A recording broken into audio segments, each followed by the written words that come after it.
Bonjour à tous et bienvenue pour ce second rendez-vous en ce mardi 2 février du 6e Forum des acteurs de la culture scientifique et technique en région Centre-Val de Loire. Alors comme on l'évoquait ce matin, conditions très particulières, dispositifs très nouveau aussi pour nous à Centre Sciences, mais on souhaitait absolument proposer ce rendez-vous pour tous les acteurs. D'habitude, on a le plaisir de se voir, d'avoir avec beaucoup de convivialité des temps d'échange, de débat, de partage de pratiques.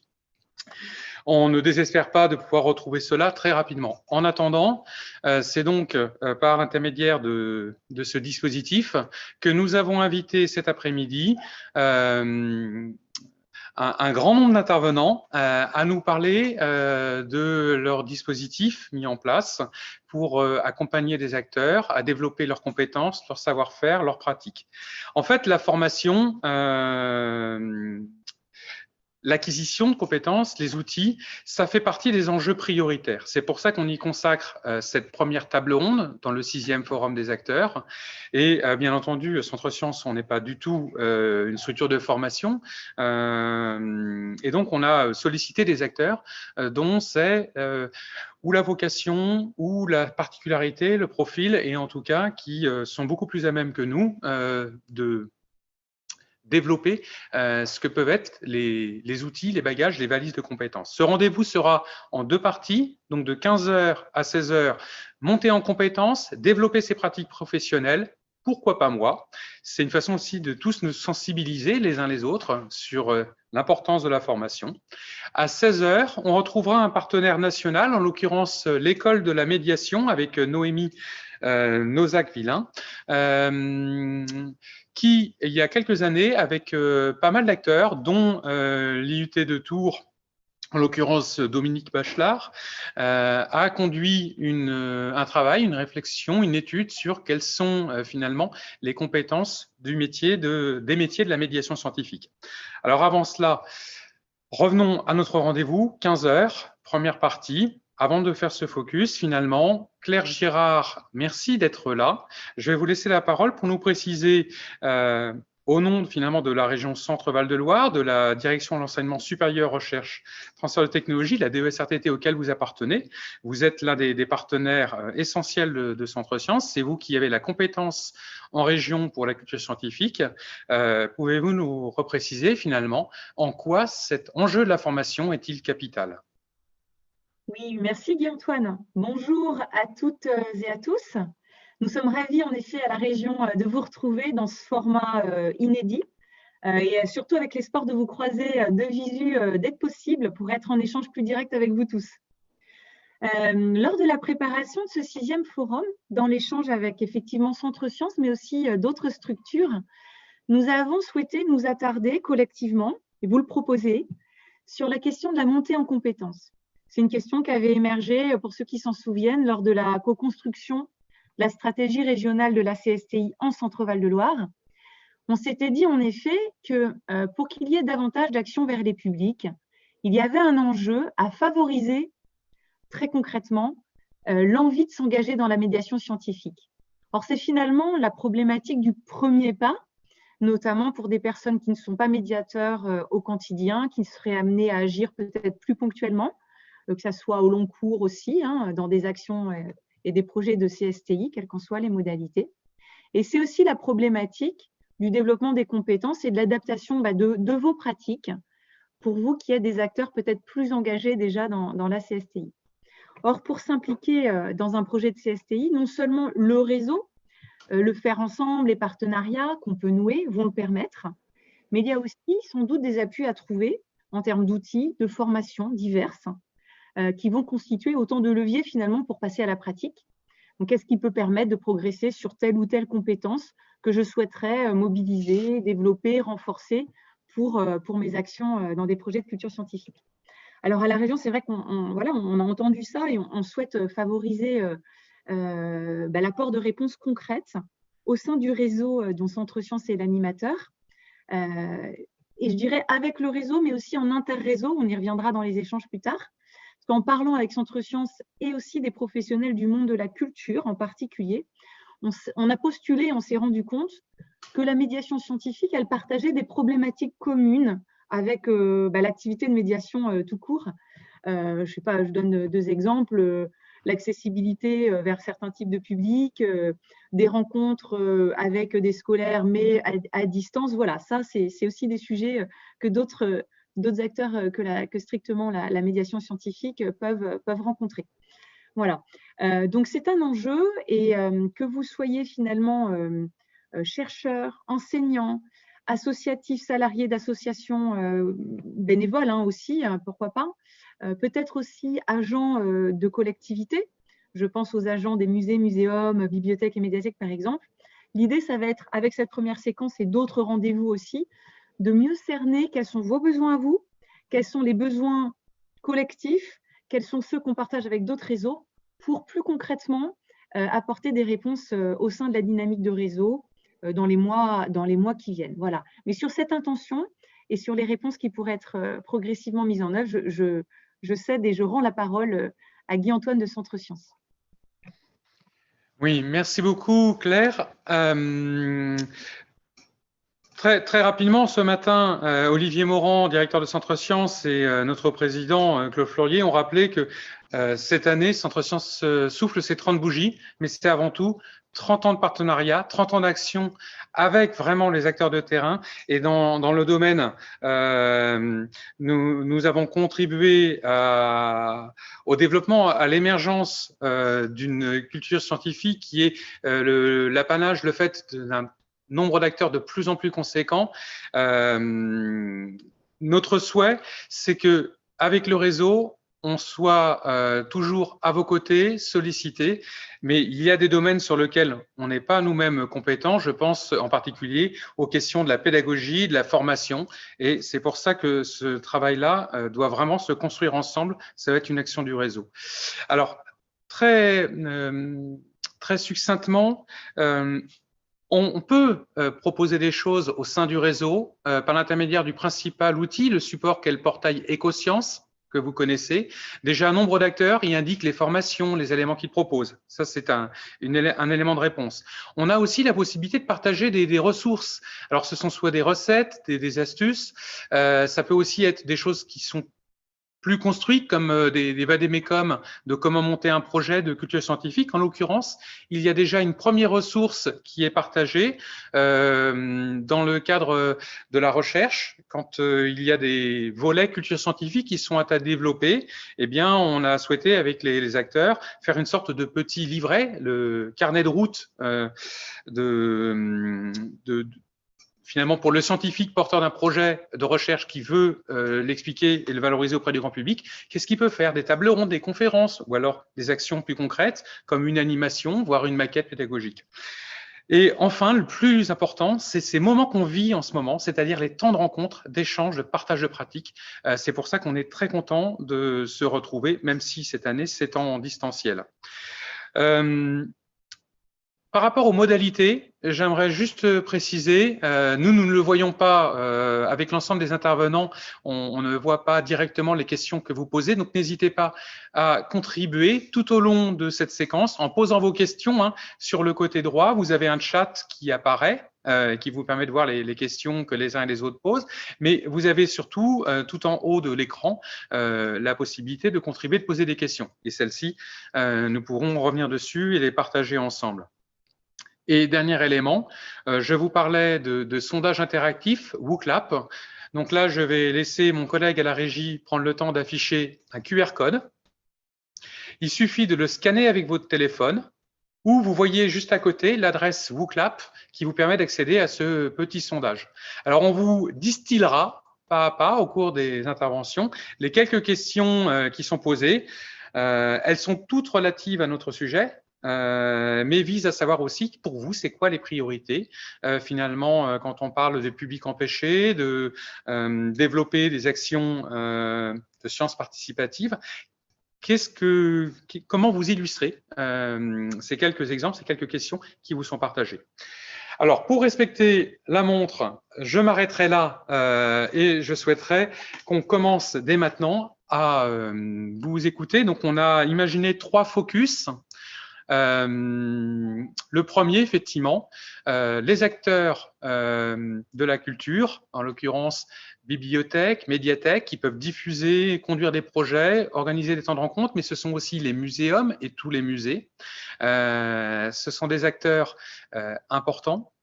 Et on a la chance de recevoir aujourd'hui avec Mathilde Rétif, une personne qui joue un peu le même rôle que Centre Science, c'est-à-dire une association qui va regrouper, recueillir de tout ce réseau d'acteurs.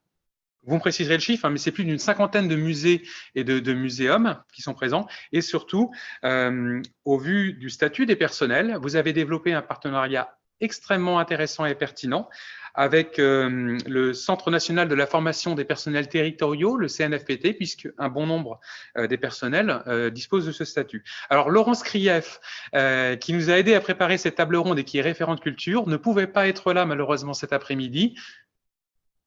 Je vous coupe, en fait, elle est en salle d'attente. Oh, eh bien si. Alors, on ne l'avait pas vu arriver. Elle va pouvoir se joindre à nous au final. Hop, je laisse mon collègue l'inviter à nous rejoindre. Ah, c'est superbe. Merci beaucoup à toutes deux. Donc, Mathilde Rétif, association musée en région Centre-Val de Loire, et Laurence Krief. Alors, Laurence Krief, référente culture au CNFPT. Juste le temps de laisser Laurence nous rejoindre. Bonjour et un immense merci, Laurence, de nous rejoindre. Vous êtes en train de vous connecter à l'audio. Voilà. N'hésitez pas à ouvrir votre micro.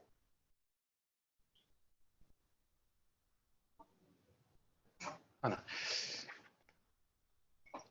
Alors, Laurence, vous nous entendez bien? Oui, très bien. Parfait. Et donc, eh bien, il est 15h10, passé de quelques minutes. Premier temps de ce focus autour des structures que sont les musées, les acteurs culturels, lieux, bibliothèques, médiathèques. Mathilde et Laurence, je vous laisse nous parler un peu plus de votre collaboration extrêmement fructueuse et inspirante. Laurence, vous commencez ou... Ok. Alors, la collaboration entre le CNFPT et l'Association des musées, elle est ancienne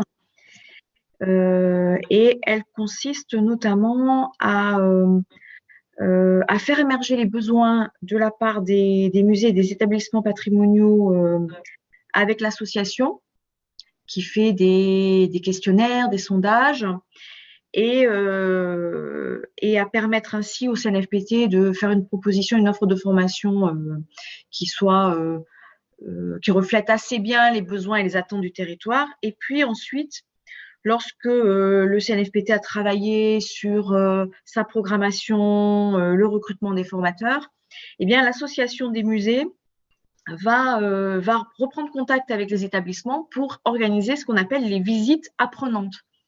C'est-à-dire que pour chaque stage culture musée qui est proposé au CNFPT pour la région Centre-Val de Loire, eh bien, nous avons systématiquement au moins une demi-journée de visite apprenante dans un site, si possible avec un lien direct sur la thématique du stage. Et parfois, c'est tout le stage, c'est le stage complet qui prend place au sein d'un musée ou au sein d'un site patrimonial, d'un château notamment, par exemple. Voilà, donc on a construit ça pendant plusieurs années. Et puis, on a décidé l'an dernier d'officialiser un peu notre convention de partenariat. Donc, on a signé une convention de partenariat, ce qui permet aux uns et aux autres quand même de clarifier les rôles de chacun.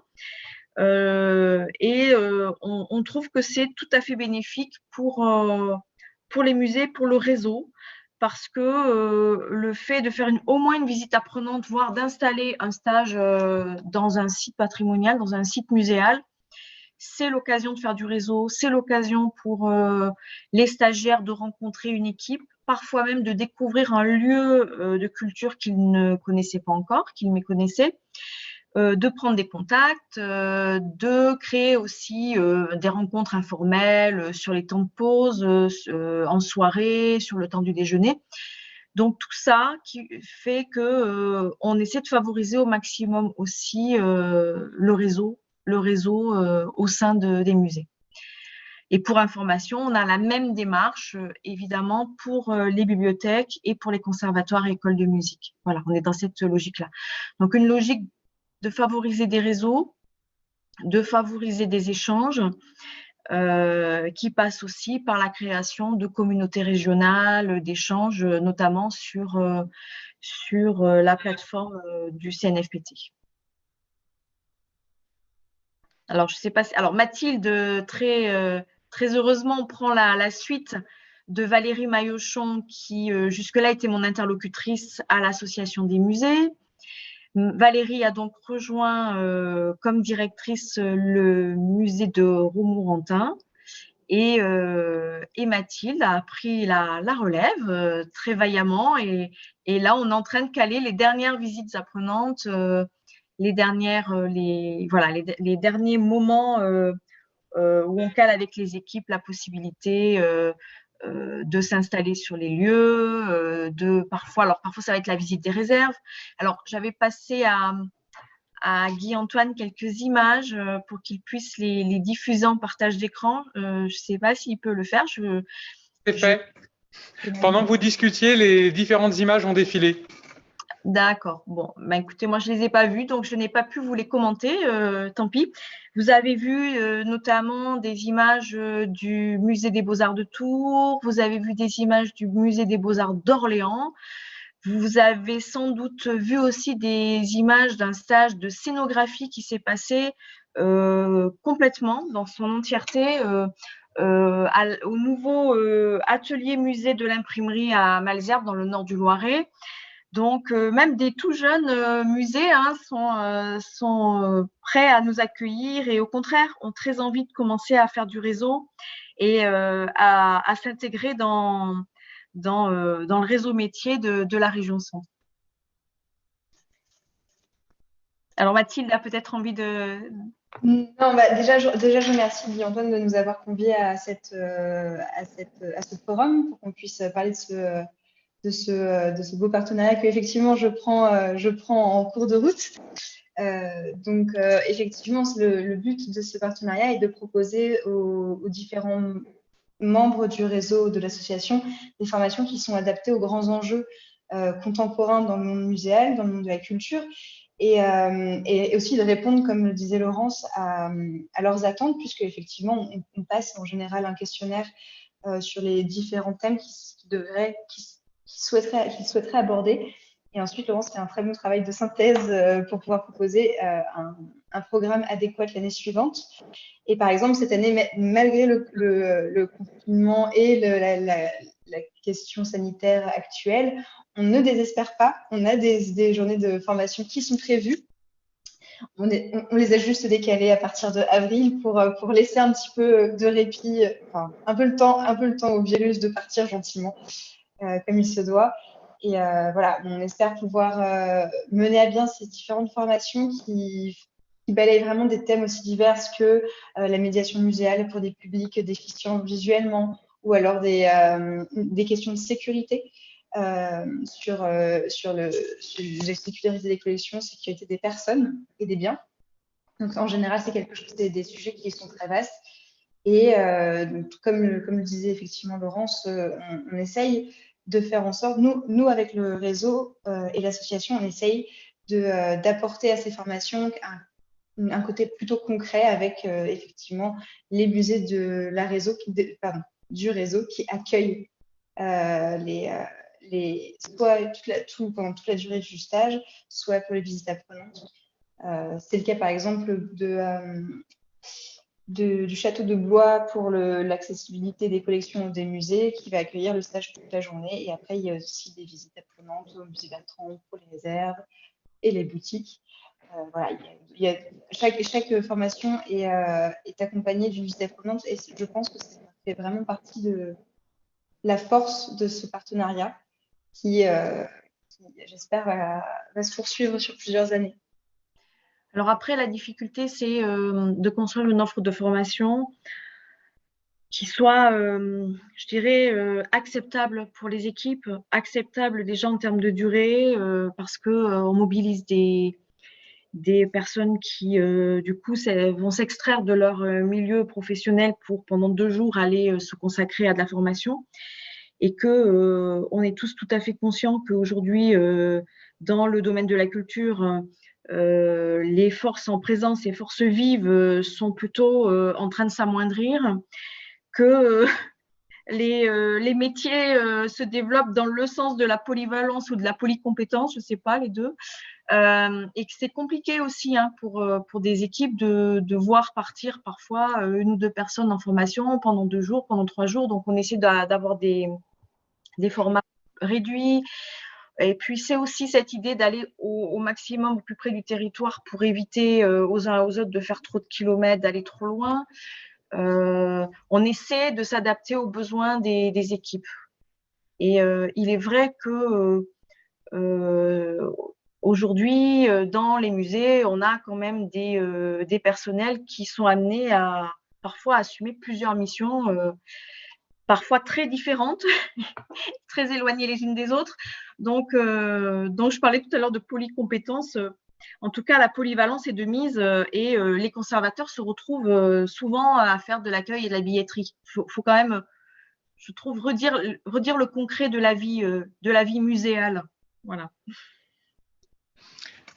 Merci beaucoup. Peut-être une précision, une première question. Laurence, quand on a préparé cet échange, vous m'aviez précisé, alors CNFPT, formation des personnels territoriaux, on a bien évoqué le fait que statutairement, la plupart des personnes qui dépendent d'une collectivité territoriale ont la possibilité de consulter ces offres de formation, d'y participer, mais, comme vous me l'avez indiqué, c'est aussi ouvert à d'autres personnels, notamment par exemple associatifs.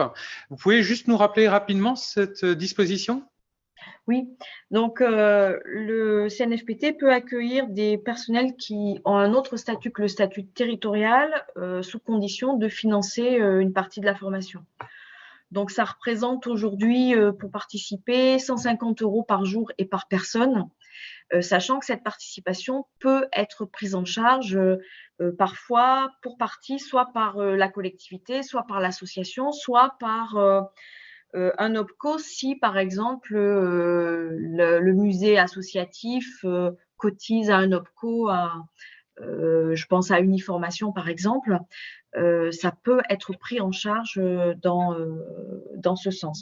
Simplement, je vous rappelais aussi que par le passé, le CNFPT a su mettre en place des partenariats avec des OPCO et notamment Uniformation pour simplifier les démarches administratives, quel bonheur pour les participants, et trouver un partenariat, un arrangement entre nous administratif qui permettait d'alléger beaucoup la procédure pour ceux qui étaient non territoriaux et qui voulaient participer au stage. Donc, on envisage de reproduire ce type de partenariat, de retravailler sur ce type de partenariat.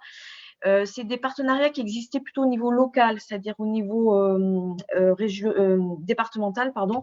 Et là, l'idée, ce serait de réfléchir à un partenariat avec Uniformation qui serait à vocation régionale. Voilà. D'accord, très bien, merci. Et peut-être, Mathilde, pouvez-vous nous préciser un exemple concret? Vous nous avez parlé et fait rêver avec le Musée des Beaux-Arts.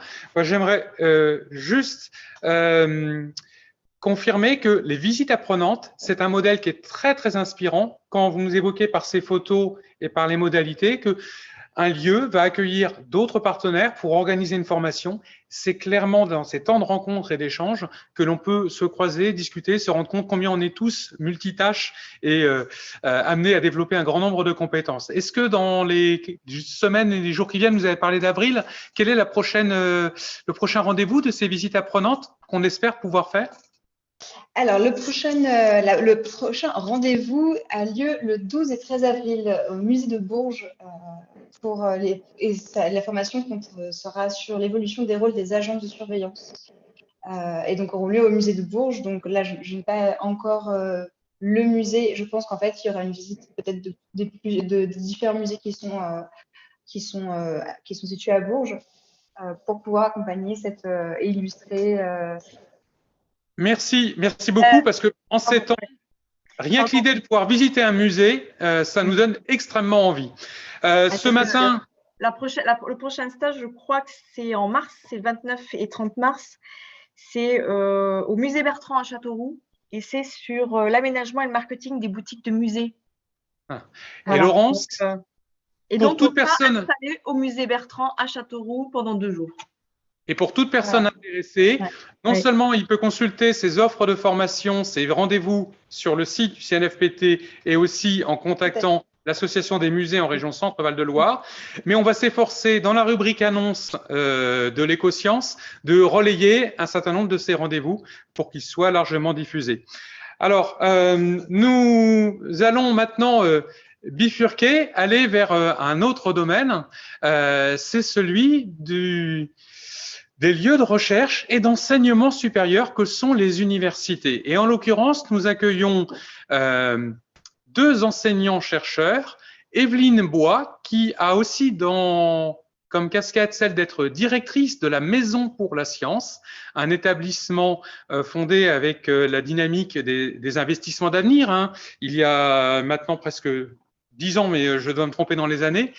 En fait, une initiative qui a permis d'enrichir l'offre de formation continue des enseignants, mais pas que.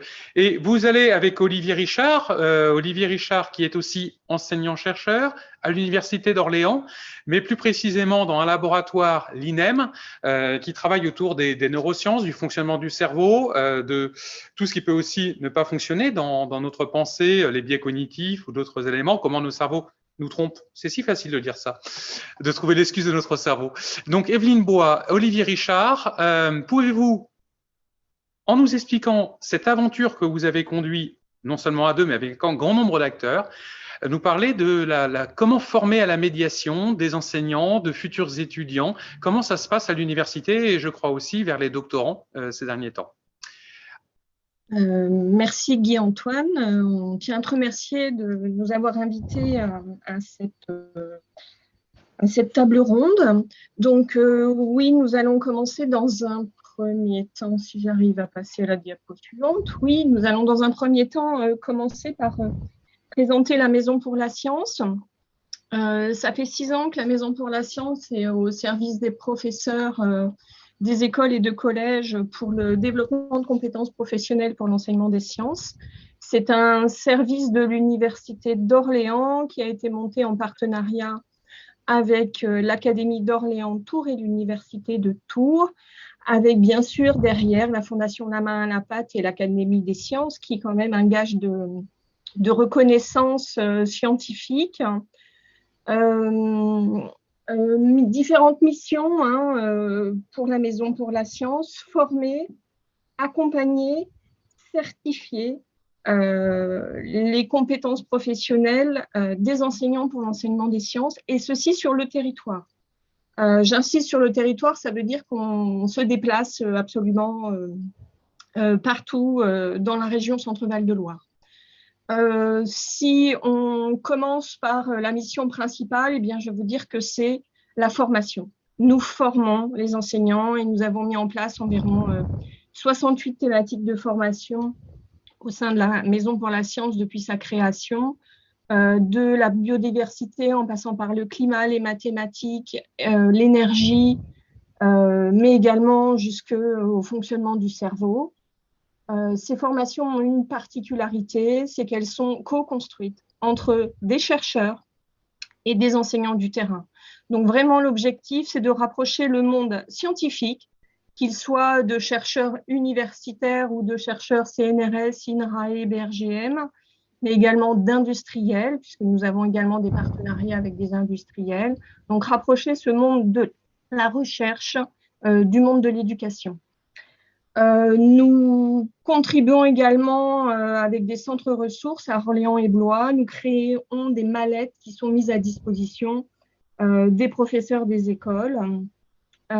Toutes ces formations et la réflexion autour de prêts de matériel sont faites avec des pédagogies actives, mise en situation, apport de connaissances. C'est vraiment une co-intervention entre un scientifique et un pédagogue, un enseignant du terrain, qui permet aux enseignants en formation de développer des compétences, tant au niveau d'apport scientifique, mais également de comment mettre en œuvre en classe.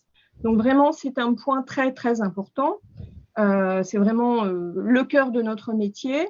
Il y a d'autres dispositifs également, les collèges pilotes la main à la pâte et un autre dispositif partenaire scientifique pour la classe qui permet d'accompagner sur le terrain les enseignants du premier degré pour partenaire scientifique pour la classe et les enseignants du second degré.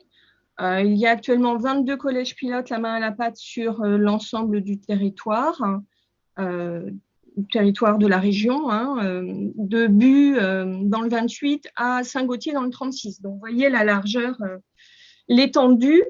Bien sûr, un axe principal au niveau de l'axe ligérien, mais les enseignants dans ces différents établissements sont accompagnés par des scientifiques ou par des étudiants pour le premier degré. Et puis, il y a un dernier élément, la Maison pour la Science intervient dans le master PIF, pratique et ingénierie de la formation porté par l'INSPE Centre-Val de Loire.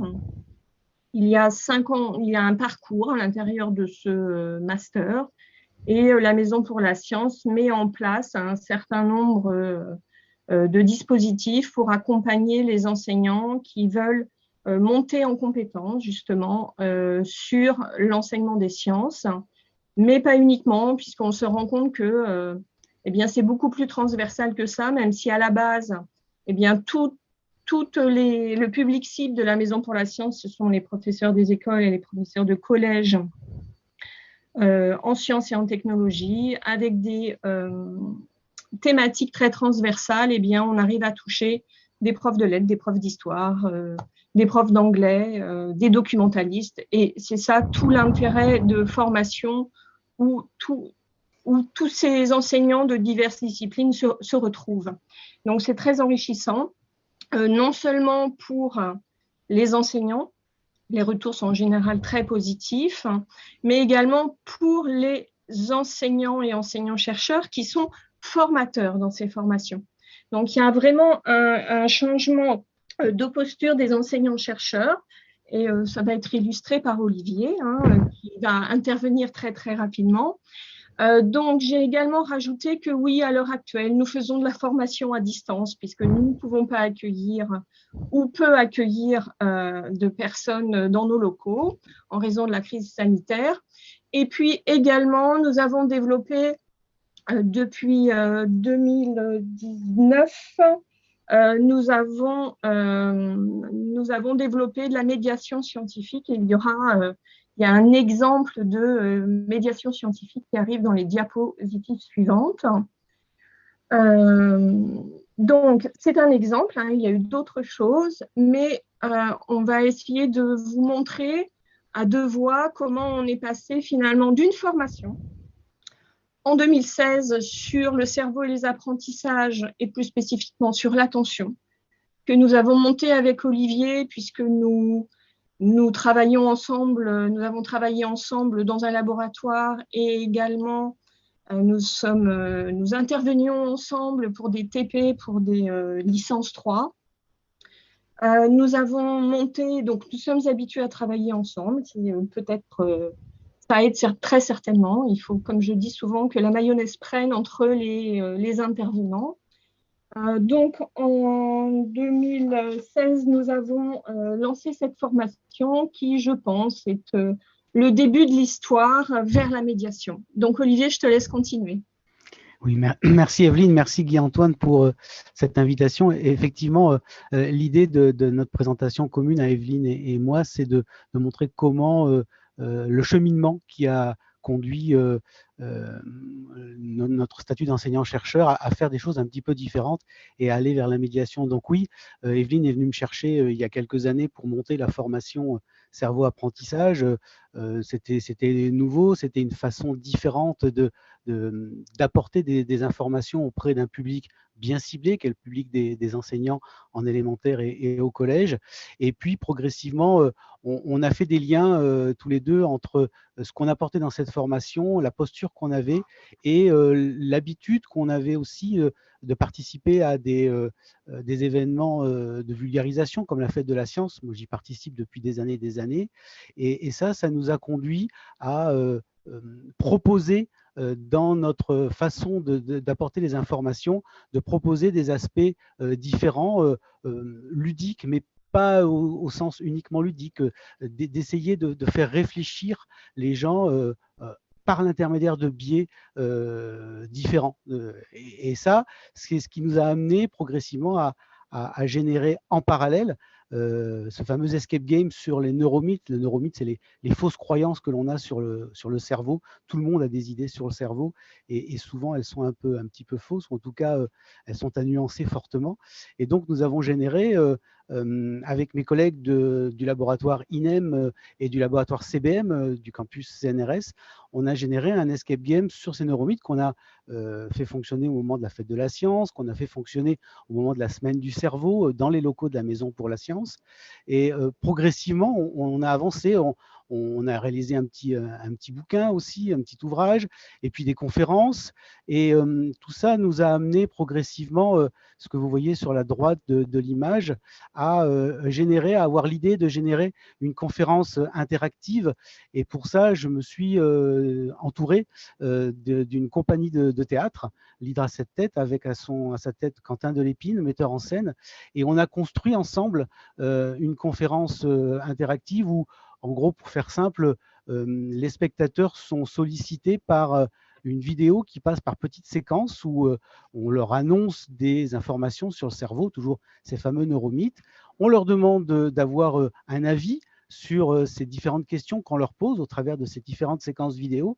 Et puis, un scientifique, en l'occurrence c'était moi pour cet exemple-là, interagissait ensuite avec eux pour essayer de développer leur esprit critique au travers de ce questionnement-là. Donc, non seulement apporter des connaissances, ça c'est une conférence classique, mais aussi faire réfléchir, faire avancer et se poser les bonnes questions au travers de ça. Donc, cette expérience artistico-scientifique a été le début d'un changement de posture amorcé par la formation à la Maison pour la Science et parce que ça nous plaisait aussi, bien évidemment, pour aller vers quelque chose d'un petit peu différent.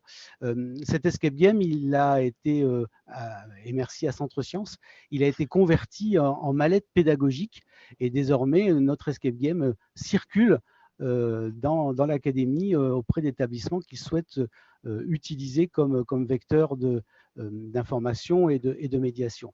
Sur la diapo suivante. Je voudrais juste rajouter, oui, Olivier, si ça ne te dérange pas, les neurosciences, c'est quand même un sujet très clairement d'actualité, en tout cas, elle n'est pas uniquement, mais qui intéresse tout le monde, en tout cas au niveau de l'éducation. Et donc, la mise en place d'une formation et tout ce qui en a découlé répond à une vraie demande. Parce qu'il y a beaucoup de choses qui circulent et les enseignants sont un peu perdus par rapport à que faut-il croire, que faut-il faire. Et ils sont souvent vraiment, on voit le nombre on pourrait faire cette formation à peu près 5 fois tous les ans, hein, je crois. Et tous les ans, malgré tout, on refuse du monde puisque on a d'autres métiers aussi que celui d'être formateur à la Maison pour la Science. Donc, je passe à la suite. Merci. Donc voilà, c'est suite du cheminement. Sur le haut de la diapo, vous avez les dispositifs qu'on a mis en place progressivement pour apporter, et on parlait de montée en compétences, hein, pour apporter la compétence autour de la médiation scientifique auprès des étudiants. Et pendant 3 ans, j'ai eu l'occasion d'expérimenter au sein d'un parcours de licence particulier qui était financé par Edifice, une sorte de travail de vulgarisation scientifique auprès des étudiants, où d'abord on faisait tout simplement des posters, hein, très classiques, comme on a l'habitude de faire depuis des années. Et puis, sur les 2 dernières années, avec les dernières promotions de ces étudiants-là, on a eu l'idée, Et c'est une idée qu'on a eue en commun avec les étudiants d'aller porter ce message de médiation scientifique auprès de publics différents. Et vous avez ici, sur la photographie tirée d'un article de la REP du centre, nous étions allés, à l'époque c'était facile à faire, dans un EHPAD, et nous avions apporté nos posters scientifiques et les étudiants venaient discuter avec les résidents de l'EHPAD des thématiques scientifiques très diverses. Ça allait des moteurs à hydrogène à la ronron-thérapie. L'image que vous avez, c'était une étudiante qui avait expliqué comment l'utilisation du ronron des chats pouvait être extrêmement intéressante. Il y a plein de travaux scientifiques autour de ça. Et ça a été un moment, moi je m'en souviens encore, j'en ai presque encore des frissons, ça a été un moment absolument fabuleux de voir ces échanges entre ces étudiants d'une vingtaine d'années et ces résidents en EHPAD qui posaient des questions, qui s'intéressaient, qui avaient envie de savoir sur ces sujets scientifiques-là. Du coup, ce dispositif, et je reste sur le haut de la diapo, ce dispositif, il est désormais pérenne avec la création à partir de cette année d'une unité d'enseignement et où des étudiants sont en train de préparer, là depuis 3 semaines, sont en train de préparer des vecteurs de communication, des vecteurs de médiation pour aller, on espère, retourner dans peut-être, cette année, ce sera peut-être difficile, en EHPAD, mais aussi en classe élémentaire, mais aussi, pourquoi pas, dans des centres pénitentiaires. Ce sont les idées qu'on a pour travailler là-dessus. Et pour ça, dans cette UE, et je vais venir sur le bas de la diapo, je fais intervenir les personnes que j'ai pu rencontrer au travers de nos expériences artistico-scientifiques. Et c'est pour ça que je parle de mise en réseau de l'univers artistique et de l'université, parce que j'ai le sentiment qu'on peut tout à fait mêler ces deux univers pour faire passer des messages. Et donc, dans cette unité médiation et communication scientifique, eh bien, on a une illustratrice graphique, d'ailleurs, qui interviendra demain, Lucie Clarisse, et puis le metteur en scène dont je parlais tout à l'heure, Quentin Delépine, qui interviennent avec les étudiants pour préparer ces vecteurs de médiation. Pour terminer, le bas de la diapo va vous montrer comment maintenant, vous avez compris, j'essaye de faire de la médiation, j'ai envie de faire ça, etc. Et comment on en arrive à refaire de la recherche. Et c'est là où c'est intéressant, me semble-t-il. Donc, la médiation art et sciences au travers des conférences artistico-scientifiques. Et cette conférence, elle continue à tourner un tout petit peu. On espère pouvoir la faire fonctionner encore quelques fois quand tout ça s'ouvrira. Et puis, au moment du confinement, avec le metteur en scène et puis un certain nombre d'autres collègues, un certain nombre de personnes qui nous ont rejoints. On a eu toute une réflexion autour du thème du vertige ou des vertiges au sens plus large du terme, notamment les vertiges que la science peut nous conduire à avoir lorsqu'on se pose des questions et lorsqu'on a des doutes, lorsqu'on a envie d'en savoir plus. Et les thèmes sont évidemment très variés et ça n'est pas que des neurosciences, bien évidemment. Et on s'est entouré pour ça dans des petits moments de réflexion. On a appelé ça des bulles d'oxygène. C'était des moments absolument extraordinaires, tous en Zoom comme ça. On s'est entouré notamment on a rencontré des collègues d'Evelyne qui est au laboratoire RKE au sein de l'INSPE, des collègues spécialistes de psychologie de l'éducation. Et on a eu plein de réflexions autour de ce thème du vertige qui nous a conduit à avoir envie de créer, et on est en train de le faire, donc voilà, ça va probablement être une association, on est en train de la construire, une structure destinée à relier le monde artistique sous toutes ses formes, du théâtre, de la musique, de la danse, de l'opéra, etc., etc., des aspects graphiques également, les sciences, et puis la pédagogie, parce que dans notre petite structure, notre petit groupe qui est en train de se créer, on a des enseignants d'école élémentaire, on a des enseignants de collège-lycée, des universitaires, on a des spécialistes du design graphique, on a des spécialistes de l'enseignement à des élèves en difficulté avec des problèmes de type 10, etc., etc. L'idée, c'est de réfléchir et de faire de la recherche sur la médiation, trouver les moyens de faire de la médiation, trouver les meilleures façons de faire la médiation en utilisant des créations de spectacles, d'expositions, mais aussi, pourquoi pas, des outils de formation avec toujours cette composante artistique qui servirait de moyen de médiation pour apporter les informations. Et donc, c'est pour ça que je dis on part de la médiation, on retourne à la recherche, parce que là, clairement, dans notre petit groupe, on est en train de générer des activités scientifiques autour de la médiation. Donc voilà, pour ce parcours. Alors, Olivier, merci beaucoup. Effectivement, on sent combien ce sujet est passionnant et vous l'avez expliqué de la genèse du projet à aujourd'hui. Il est en pleine évolution, maturation. On espère que vous aurez la possibilité de le développer auprès des publics très, très rapidement avec la réouverture. J'aimerais qu'on en vienne au troisième focus. Peut-être qu'on reviendra plus tard ou que vous aurez la possibilité par le biais d'Écosciences Centre Val de Loire de plus détailler le projet, d'inviter à participer. C'est votre outil, l'Écosciences, et ça peut être l'occasion de rencontrer des partenaires. Dans un troisième temps, le secteur associatif. Alors, Claire Gouarin, on se connaît bien, d'habitude on se tutoie. Ici, c'est vrai que j'ai tendance à vous voyer, mais je sais combien c'est important dans le secteur associatif de passer le relais, d'inviter ceux qui ne se sentent pas forcément la capacité à faire de la médiation scientifique à se sentir à l'aise parce qu'ils ont des compétences, notamment pour vulgariser auprès des plus jeunes, pour mettre en place une activité, pour gérer un projet, et que finalement, la médiation scientifique, ça peut être un peu l'apanage de tout un chacun. Est-ce que vous pourriez revenir un peu, Claire, sur cette offre finalement de formation, ce partenariat que vous proposez aux collectivités locales qui, dans le cadre périscolaire, par exemple, ont des animateurs et souhaitent les inviter, les équiper, les outiller à ce qu'ils deviennent aussi des médiateurs scientifiques. Exactement. Alors, bonjour à tous. Merci, Guy-Antoine, de m'avoir invité. J'ai fait un petit diapo que je vais vous partager. Voilà.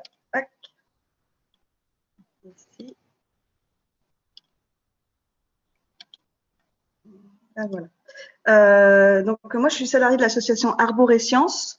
Donc, c'est une association d'éducation populaire à la base et qui a été créée en 2014. Donc, juste pour revenir vite fait sur l'idée de l'association, on est implanté à Tours et on se considère comme une structure d'éducation à l'environnement et aux sciences.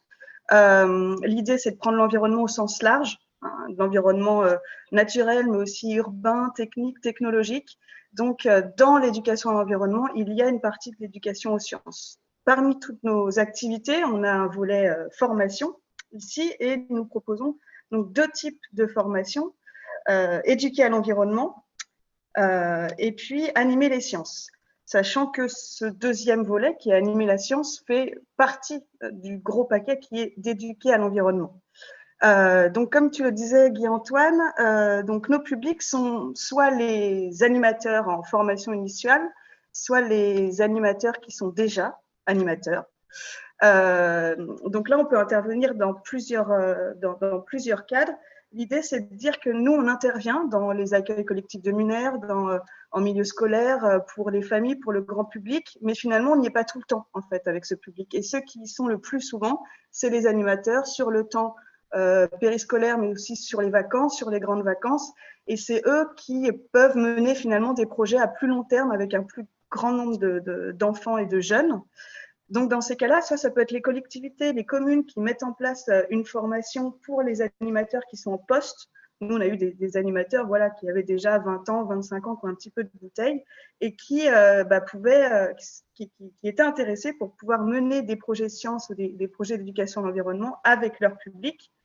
L'idée, c'est de ne pas en faire des experts, mais de pouvoir leur donner finalement une méthode, des clés pour être accompagnateurs de questionnement auprès de leur public. Et puis qu'ils puissent aussi distiller un peu d'éducation à l'environnement dans leur pratique d'animation. Donc là, nous, on a initié depuis 2018 avec la cohésion sociale une formation à l'animation scientifique dans le cadre de la formation continue des animateurs, donc qui puisse être gratuite. Voilà. Donc c'est une formation de 4 jours, mais pour le reste, c'est vraiment sur la demande en fait des collectivités. On peut intervenir aussi sur la formation initiale des animateurs. Donc là, on intervient par exemple sur le DUT carrière sociale à Tours sur une semaine technique. Voilà, l'idée c'est de pouvoir ouvrir toutes les possibilités dans le champ de l'animation socio-culturelle. Et puis dans le cadre de la formation initiale, donc ça peut être sur des BPGEPS qui a vraiment vocation à former des animateurs de métier ou sur des approfondissements BAFA. BPGEPS, BAFA, approfondissement. Ces 2 formations éduquer à l'environnement, donc ça peut prendre 2 à 5 jours. La formation idéale, elle est sur 5 jours. Donc l'idée, c'est vraiment de pouvoir partir sur qu'est-ce qui est éduquer à l'environnement avant de parler de développement durable, de parler des différentes approches pédagogiques. Et dans les approches pédagogiques, il y a la démarche scientifique, il y a l'approche scientifique. Dire que l'approche scientifique, c'est une approche parmi plein d'autres approches. Dans ces interventions, il y a des mises en situation, donc c'est une formation très concrète. En fait, on oscille entre les moments où le public, où les stagiaires ou les animateurs sont publics et les moments où ils sont acteurs, où ils essayent de concevoir leur projet. Et l'autre formation, qui peut être aussi de 2 à 5 jours, là, l'idée, c'est vraiment de pouvoir justement 5 jours avec une équipe d'animateurs, pouvoir à la fois les sensibiliser à l'intérêt de la démarche scientifique, de la démarche expérimentale, donc déjà les sensibiliser eux-mêmes en tant qu'individus à l'intérêt de cette démarche pour s'approprier des phénomènes. Et puis, comment on construit une progression pédagogique à partir d'un thème, comment on s'adapte au public, comment on varie les types d'activités, il n'y a pas que l'expérience. Et puis, on dresse aussi le paysage des acteurs qui existent sur le territoire, c'est-à-dire savoir qui puissent être en mesure de se dire ça, je suis en capacité de le mener. Ça, par contre, je peux aussi faire appel aux acteurs qu'il y a déjà sur le territoire avec leurs spécificités pour pouvoir compléter le projet. Ici, donc voici les deux formations qu'on propose. La difficulté, c'est la disponibilité des animateurs, même quand la formation est gratuite, c'est pas forcément évident. Parce qu'ils sont aussi dans des situations avec des emplois souvent précaires, tout le monde n'est pas en CDI. Et puis, en fait, suite à ce constat-là, on a aussi créé avec la cohésion sociale, la CAF et la Ligue de l'enseignement, un accompagnement, c'est-à-dire qu'on propose derrière un accompagnement plusieurs journées sur des structures qui ont du mal ou qui voudraient qu'on puisse les suivre vraiment sur un projet, venir les observer, venir les conseiller pour pouvoir mener à bien un projet sciences et techniques ou d'éducation à l'environnement. Voilà. Merci beaucoup. Merci beaucoup, Claire. Peut-être Sylvie Fortin, donc responsable de la licence médiation scientifique, éducation à l'environnement à l'IUT de Tours.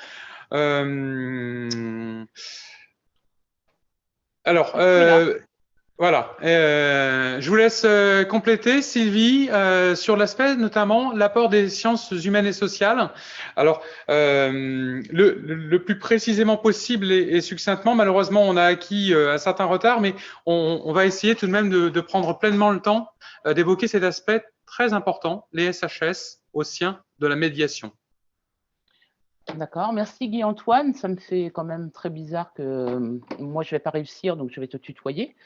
Parce que ça me fait vraiment trop bizarre que tu me vois. Donc, je voulais déjà te remercier de m'avoir invité là, à cet après-midi à partager tous ces chouettes moments d'échange et puis dire à quel point je suis quand même ravie d'intervenir sur le même focus que Claire Guarin qui… alors, toi-même, tu es un ancien étudiant de cette formation, mais je n'ai pas eu le plaisir, quoique… Je ne sais pas si ça aurait été un plaisir de t'avoir en formation. Par contre, j'ai eu le plaisir d'avoir Claire en 2005, pardon Claire, si je te vieillis, 2005-2006 ou 2006-2007, enfin 21e promotion. Alors, je vais me présenter rapidement parce que je trouve ça assez rigolo parce que tu présentes mes collègues en tant qu'enseignant-chercheur. Donc, je vais me présenter. Je suis moi-même enseignant-chercheur ou enseignante-chercheuse. Ouais, on va faire en psychologie cognitive et donc j'ai l'honneur d'avoir la responsabilité depuis quelques années de cette licence professionnelle médiation scientifique et éducation à l'environnement à l'IUT de Tours que j'ai cofondée en 2005 avec Dominique Bachelard dont tu as évoqué le nom tout à l'heure, Guy-Antoine, sur le référentiel qui a participé à la constitution du référentiel dans le cadre de l'école de la médiation. Alors, je vais faire juste quelques éléments d'histoire pour poser le contexte de cette formation. Alors, c'est quand même 35 ans d'histoire, hein, cette formation. En 1982, je ne vais pas refaire les rencontres Croison qu'on a eu la chance d'accueillir à Orléans, mais juste poser quelques jalons. En 1982, se déroulent les premières assises nationales de la recherche scientifique. Et c'est à partir de ce moment-là qu'on va assister à ce qu'on appelle l'institutionnalisation de la culture scientifique et technique en France, avec la fête de la science, l'AMSTI. Alors, je ne sais pas si ça parle vraiment à tout le monde, mais l'AMSTI, c'est l'association fédératrice réseau, tête de réseau des structures dans le champ de la culture scientifique, mais pas que, un peu plus large, mais c'est très centré quand même. Donc voilà, à partir de ce moment-là, tout se met en place. Et en 1985, quelques collègues de l'UIT de Tours, essentiellement en sciences humaines et sociales, sociologie, psychologie, puisque pendant très longtemps, je reviendrai, mais les SHS ont été assez cantonnés dans ces deux disciplines que sont la sociologie et la psychologie. Donc en 1985, ces collègues se disent tiens, mais il y a une formation à l'animation sociale et socioculturelle à Tours, et eux disent mais il y aurait probablement un besoin de former spécifiquement des animateurs, médiateurs dans le champ de la culture, mais scientifique. C'est l'époque, là, c'est cette décennie où vont commencer, cette décennie la suivante, où on va voir s'ouvrir des centres de culture scientifique dans presque toutes les régions de France. Donc, en 1985 s'ouvre cette formation qui s'appelait à l'époque l'année spéciale, que Guy-Antoine a suivi, alors pas en 85, un peu plus tard. Et puis, l'année suivante, la Cité des sciences et de l'industrie. D'ailleurs, des collègues de la Cité des sciences et de l'industrie qui étaient sur ce projet-là ont aussi œuvré à la mise en place de l'année spéciale. Donc, Centre Sciences 91, vous voyez, on continue. Et en 2002, il se passe au niveau européen, il y a un dispositif qui se met en place qu'on appelait à l'époque LMD, enfin, qu'on appelait plutôt 358 à l'époque et qu'on appelait ensuite LMD pour licence, master, doctorat. Et donc, on décide institutionnellement que, on envoie le message que le premier niveau de diplôme à l'université sera désormais la licence et qu'une licence, c'est en 3 ans. Et nous, l'année spéciale, qu'est-ce qu'elle avait de spécial? C'est qu'on accueillait déjà des titulaires d'un bac+2 pour leur fournir à la sortie un bac+2. Et là, on voit les effectifs d'année en année diminuer. Et c'est pourquoi, en 2006, on crée cette licence professionnelle avec Dominique Bachelard, avec ce pari réussi de faire se rencontrer les deux champs de la culture scientifique et de l'éducation à l'environnement. Et donc, on accueillera la 36e promotion, puisqu'ils ont souhaité poursuivre la numérotation des promotions depuis le début de l'année spéciale, donc 36e promotion septembre prochain. Les objectifs très généraux, on peut les retrouver en 3 gros blocs de cette formation. C'est de permettre, dans un premier temps, aux étudiants de développer les compétences de conception et de mise en œuvre de projets d'animation et de médiation, leur permettre d'acquérir les outils à la fois conceptuels, théoriques et évidemment techniques pour adapter ces projets à toutes les caractéristiques des milieux d'intervention. Donc, ces caractéristiques, elles touchent évidemment au public, mais aussi au contexte, au territoire. Hein. Cette question des territoires, elle est assez cruciale à la fois dans le champ de la culture scientifique et de l'éducation à l'environnement.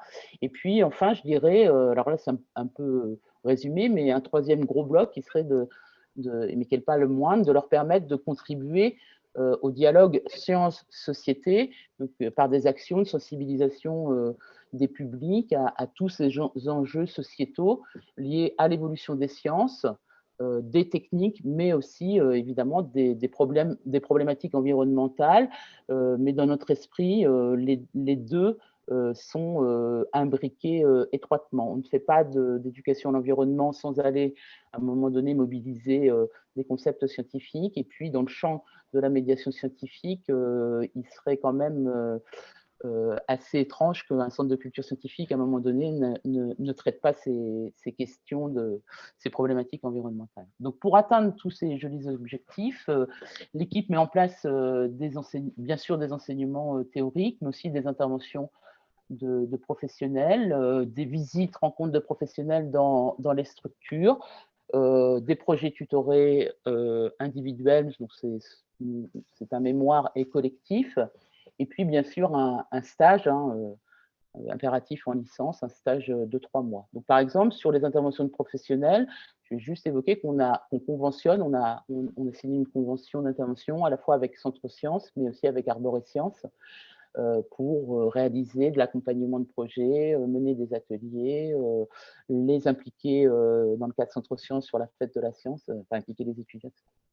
Alors, si j'en viens maintenant à la place des SHS, des sciences humaines et sociales, puisqu'on parle de SHS depuis tout à l'heure, elles sont évidemment fondamentales pour la formation des médiateurs, des éducateurs, des animateurs, de façon extrêmement large et sur énormément de dimensions. Et puis, je vais juste souligner que notre bassin de recrutement est assez large graphiquement et aussi assez hétérogène en termes de formation, mais il n'y a jamais de cours de sciences ou d'approche naturaliste dispensée dans la licence professionnelle. C'est-à-dire qu'ils arrivent avec leur parcours, donc ils sont déjà au minimum détenteurs d'une L2 ou d'un BTS ou d'un DUT, enfin d'un niveau Bac+2 au minimum, dans le champ de l'environnement, par exemple BTS gestion protection de la nature, ou une L2 ou un DUT en sciences.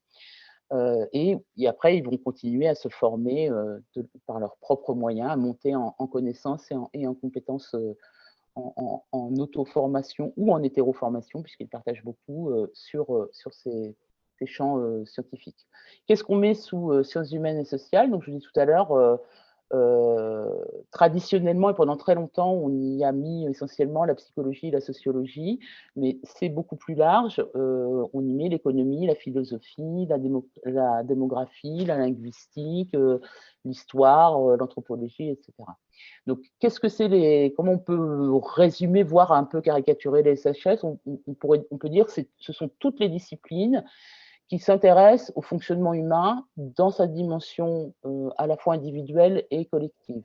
Et puis tout à l'heure, si je rebondis sur ce que nous ont présenté Olivier et, je suis désolée, votre prénom m'échappe, Evelyne, ça m'est revenu, ce que nous ont présenté Olivier et Evelyne, je dirais, les SHS s'intéressent à la fois au fonctionnement, mais aussi au dysfonctionnement. Olivier, il a évoqué les 10, dyslexie, dysorthographie, dysgraphie, tout ça évidemment dans le champ de la psychologie, mais pas que, les sciences. Alors, je suis toujours un peu gênée, puisque là, on parle de SHS, mais traditionnellement, on parle de sciences humaines, essentiellement. Alors, je dis, mais ça veut dire quoi, que les autres seraient inhumaines? Ou alors, on parle des sciences dures, et ça veut dire que les autres seraient molles. Donc, cette dichotomie, elle existe depuis très, très, très longtemps. Et je pense qu'elle va perdurer encore un moment. Dans le cadre de leur formation, évidemment, ils ont énormément de cours, alors à côté des enseignements transversaux qui seraient le droit, la gestion et les cours de langue.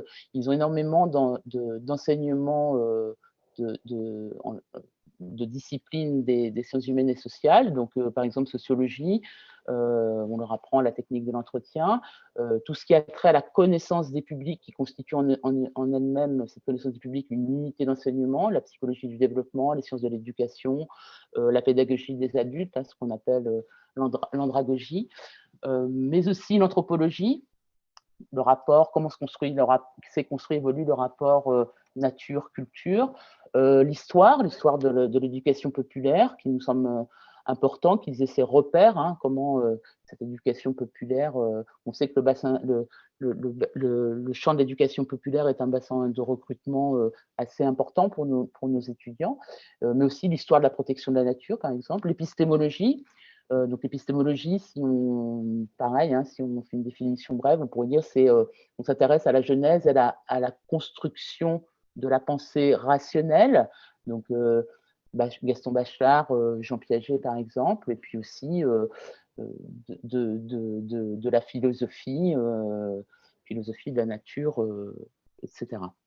Il n'aura échappé à personne que depuis quelques années, et puis ce qui est intéressant, c'est que par rapport à la chronologie que je faisais, on peut situer l'apparition de ce scepticisme dont je vais parler au milieu des années 80, donc la poule, l'œuf.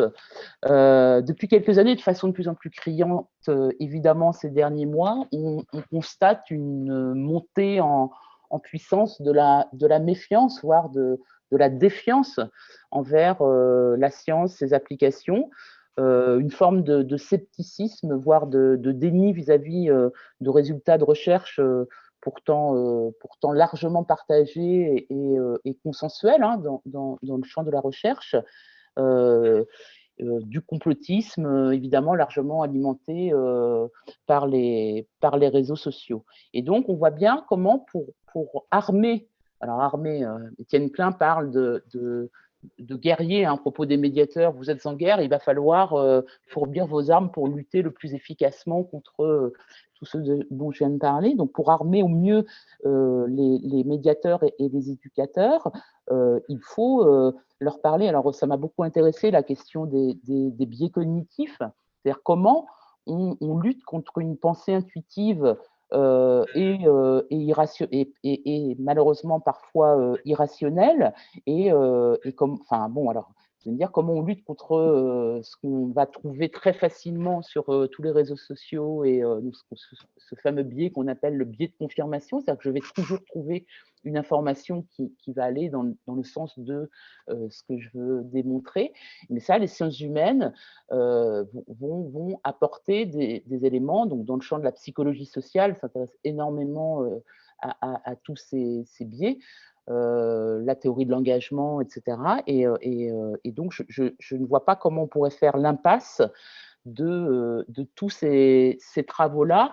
Par exemple, en sociologie, il y a les travaux actuellement de Gérard Bronner, là, qui a écrit un bouquin qui s'appelle « La démocratie des crédules », qui pour moi est un outil très intéressant pour les médiateurs, pour des gens qui vont être face à des publics. Je disais tout à l'heure, comment les armer pour avoir des modalités d'intervention le plus adaptées possible au contexte, au public, etc. Ben ça, ce sont ces outils-là qui vont pouvoir les armer. Bon, alors, Catherine Raphaël Harrer, mais là, on est dans le champ de l'environnement sur la philosophie de la nature. Je pense à un autre philosophe qui a travaillé sur une critique du temps, qui s'appelle Armut Rosa, qui sont avec un bouquin qui est Accélération, qui est assez génial pour réfléchir, alors surtout là actuellement dans ce contexte de pandémie où on passe nos journées sur des écrans à vouloir répondre à des injonctions, des mails à distance, etc. C'est quelque chose d'assez passionnant. Et voilà, je vais peut-être m'arrêter là parce que je veux pas retarder plus, mais je voudrais quand même signaler que ça fait plusieurs années quand même que le champ de la culture scientifique, et je vais mettre les centres de culture, les CCSTI, mais aussi le champ de l'éducation populaire, et je pense notamment aux petits débrouillards, se sont vraiment emparés de cette question de la place et de l'apport des sciences humaines et sociales et ont réalisé de nombreuses expositions. Enfin, si je pense à l'exposition Garfi qui avait été faite dans le cadre de territoire de la CSTI par la Codicée à Pau, on est sur les questions de genre et évidemment on touche de plein fouet les questions des sciences humaines et sociales. Juste signaler qu'il y a un projet de campus, non parce que je vais finir par une note humoristique, sinon Guy-Antoine ne me reconnaîtrait pas. Donc il y a un projet de campus spécifiquement dédié aux sciences humaines en région parisienne. Je pense que vous avez tous en tête le campus d'Orsay. Alors je me suis beaucoup intéressée à la réflexion d'Evelyne tout à l'heure sur le fait qu'il y avait une demande de neurosciences de plus en plus forte, qui n'est certainement pas étrangère au fait que Stanislas Dehaene, psychologue cognitiviste et neuroscientifique de renom, et se trouve être le président du Conseil scientifique de l'éducation nationale et sur le campus, avec un énorme laboratoire sur le campus d'Orsay. Et le campus des sciences humaines se nommerait Condorcet. Alors évidemment, ça fait beaucoup rire puisque je vous laisse réfléchir. Orsay d'un côté, Condorcet de l'autre. Tout est dit là-dedans. Merci. Merci beaucoup Sylvie, merci à tous sur cet éclairage. Alors c'est là effectivement une mosaïque par rapport à ces trois focus qu'on avait choisi de faire. Je retiens donc deux informations. Les étudiants de la licence médiation scientifique et éducation de l'environnement sont en pleine pédagogiques, hein, les ACP, c'est en ce moment même. Donc, il est toujours possible de faire de la médiation. C'est ce qu'on a évoqué ce matin avec différents acteurs, avec des moyens adaptés. On résiste. J'aurais envie d'utiliser le terme. On essaie d'être résilient, c'est-à-dire malgré la situation, de faire au mieux sur la formation. Merci Guy-Antoine, parce que je voulais juste, et j'ai oublié, donc là, ils sont jusqu'à vendredi en milieu scolaire. J'ai fait une visite ce matin à l'école Molière à Tours. Il y aura au lycée Jean Monnet à Jouer les Tours, et puis une école Camille Mauroy au nord de Tours, et puis auprès des étudiants dans une option qu'on appelle culture en deuxième année de DUT. Et ce que je voudrais préciser pour les Tourangeaux, et il y en a, c'est qu'il y aura 2 groupes samedi 6, sauf si d'ici là, mais on va faire comme si, qui présenteront leur projet face au ce qu'on appelle public non avisé, non captif. Un groupe à Place Anatole France, en haut de la rue nationale, devant le pont Wilson, où il y a la grande roue d'habitude. Et puis un groupe à la jardinerie Baobab de la Ville aux Dames. Donc entre 10h et 16h, vous êtes sûr de tomber sur eux. Voilà, merci beaucoup. De la médiation scientifique dans la rue, comme il fait plaisir à savoir que ça peut se dérouler avec toutes les mesures sanitaires, bien sûr. Alors, nous avons largement glissé dans le temps. J'aimerais juste vérifier, effectivement, Noémie Nozac-Villain ne devrait pas tarder à nous rejoindre. Je vais laisser la régie vérifier si elle n'a pas perdu patience en salle d'attente. Et très rapidement, vous rappeler une petite information. Donc, le questionnaire WooClap, vous pouvez scanner le QR code ou taper le code dessus. On est vraiment très intéressé que dans le quart d'heure qui vient, vous répondiez un peu aux questions qui vous sont proposées. À titre d'exemple, hein, ça fait écho aux enquêtes qui ont pu être conduites sur, pour vous, c'est quoi vos besoins sur la formation. On reste dans cet item-là et en prenant certains aspects en particulier qui ont intéressé les acteurs lors de précédents forums. Quand on parle de public éloigné, de public empêché, il y a des initiatives, mais finalement, sur quoi on aimerait développer les partages au sein du réseau? Il y en a qui pensent, par exemple, au public handicapé. J'ai entendu parler de tous ces 10, finalement, qui sont évoqués. Il ne faut pas oublier que dans un musée, quand on écrit des textes, quand on essaie de les faire les plus intelligibles possibles, eh bien, il y a beaucoup plus que le handicap moteur, je dirais. Il y a ce handicap qu'on connaît tous plus ou moins, en tout cas une grande part de la population, c'est beaucoup plus important, qui sont des gènes de lecture, qui face à un texte scientifique, un texte argumenté, qui des fois est très complexe, eh bien, vont avoir du mal à percevoir le sens. Donc là, il y a vraiment aussi, ça fait partie des enjeux auxquels on peut tous s'intéresser, et notamment Noémie Nozac-Villain. J'avais eu la chance de participer à une formation de l'école de la médiation l'été dernier sur le français facile à lire et à comprendre, et c'est très très éclairant, c'est très instructif pour nous médiateurs que de devoir se remettre en situation, de revoir notre façon de communiquer, la simplicité des messages, tout en restant le plus juste possible. C'est quand même un de nos enjeux. L'éthique est quelque chose de très fort parmi les acteurs. L'éthique, nous ne sommes pas défenseurs d'une ou d'une autre cause, on est vraiment là pour partager les connaissances, partager la curiosité, et tout l'intérêt des sciences humaines et sociales est d'avoir la meilleure façon finalement de prendre en compte le public. Il ne s'agit pas de donner des connaissances scientifiques, mais beaucoup plus souvent de les partager, d'en débattre, de voir quels sont les enjeux sociétaux derrière. Alors, rapidement, donc je rappelle peut-être qu'en régie, il a été possible de remettre la diapo, le QR code, le petit code, hein. Alors je l'ai plus sous les yeux, mais je crois que c'est grand H, grand L, grand A, grand K, grand S, grand F, qui est le code pour faire le WooClap. Et vous-même qui avez participé à la table ronde, n'hésitez pas, maintenant que vous êtes moins sollicité, vous pouvez commencer à répondre aux questions. Alors, on reviendra sur vos résultats, sur vos réponses, qui seront certainement source d'étonnement et de découverte pour nous. Dès à présent, merci à vous tous pour cette première table ronde.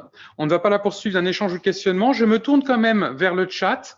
Alors, j'ai une question en particulier qui est plus liée à un problème technique.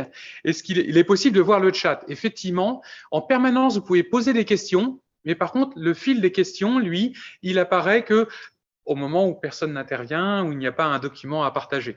Donc, vous allez le retrouver de temps en temps, mais il n'est pas nécessaire qu'il soit présent pour poser une question.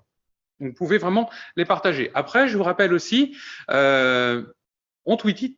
Je vous promets, je n'étais pas en train de tweeter là, mais plus de régler des questions avec la régie. Il est possible de tweeter, donc c'est dièse, RCVL, forum, CSTI, qui vous permet directement d'échanger.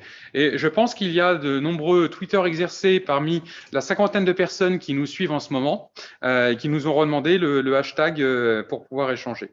Alors, vos questions sont les bienvenues. On aura la possibilité de revenir. Merci à tous de votre présence.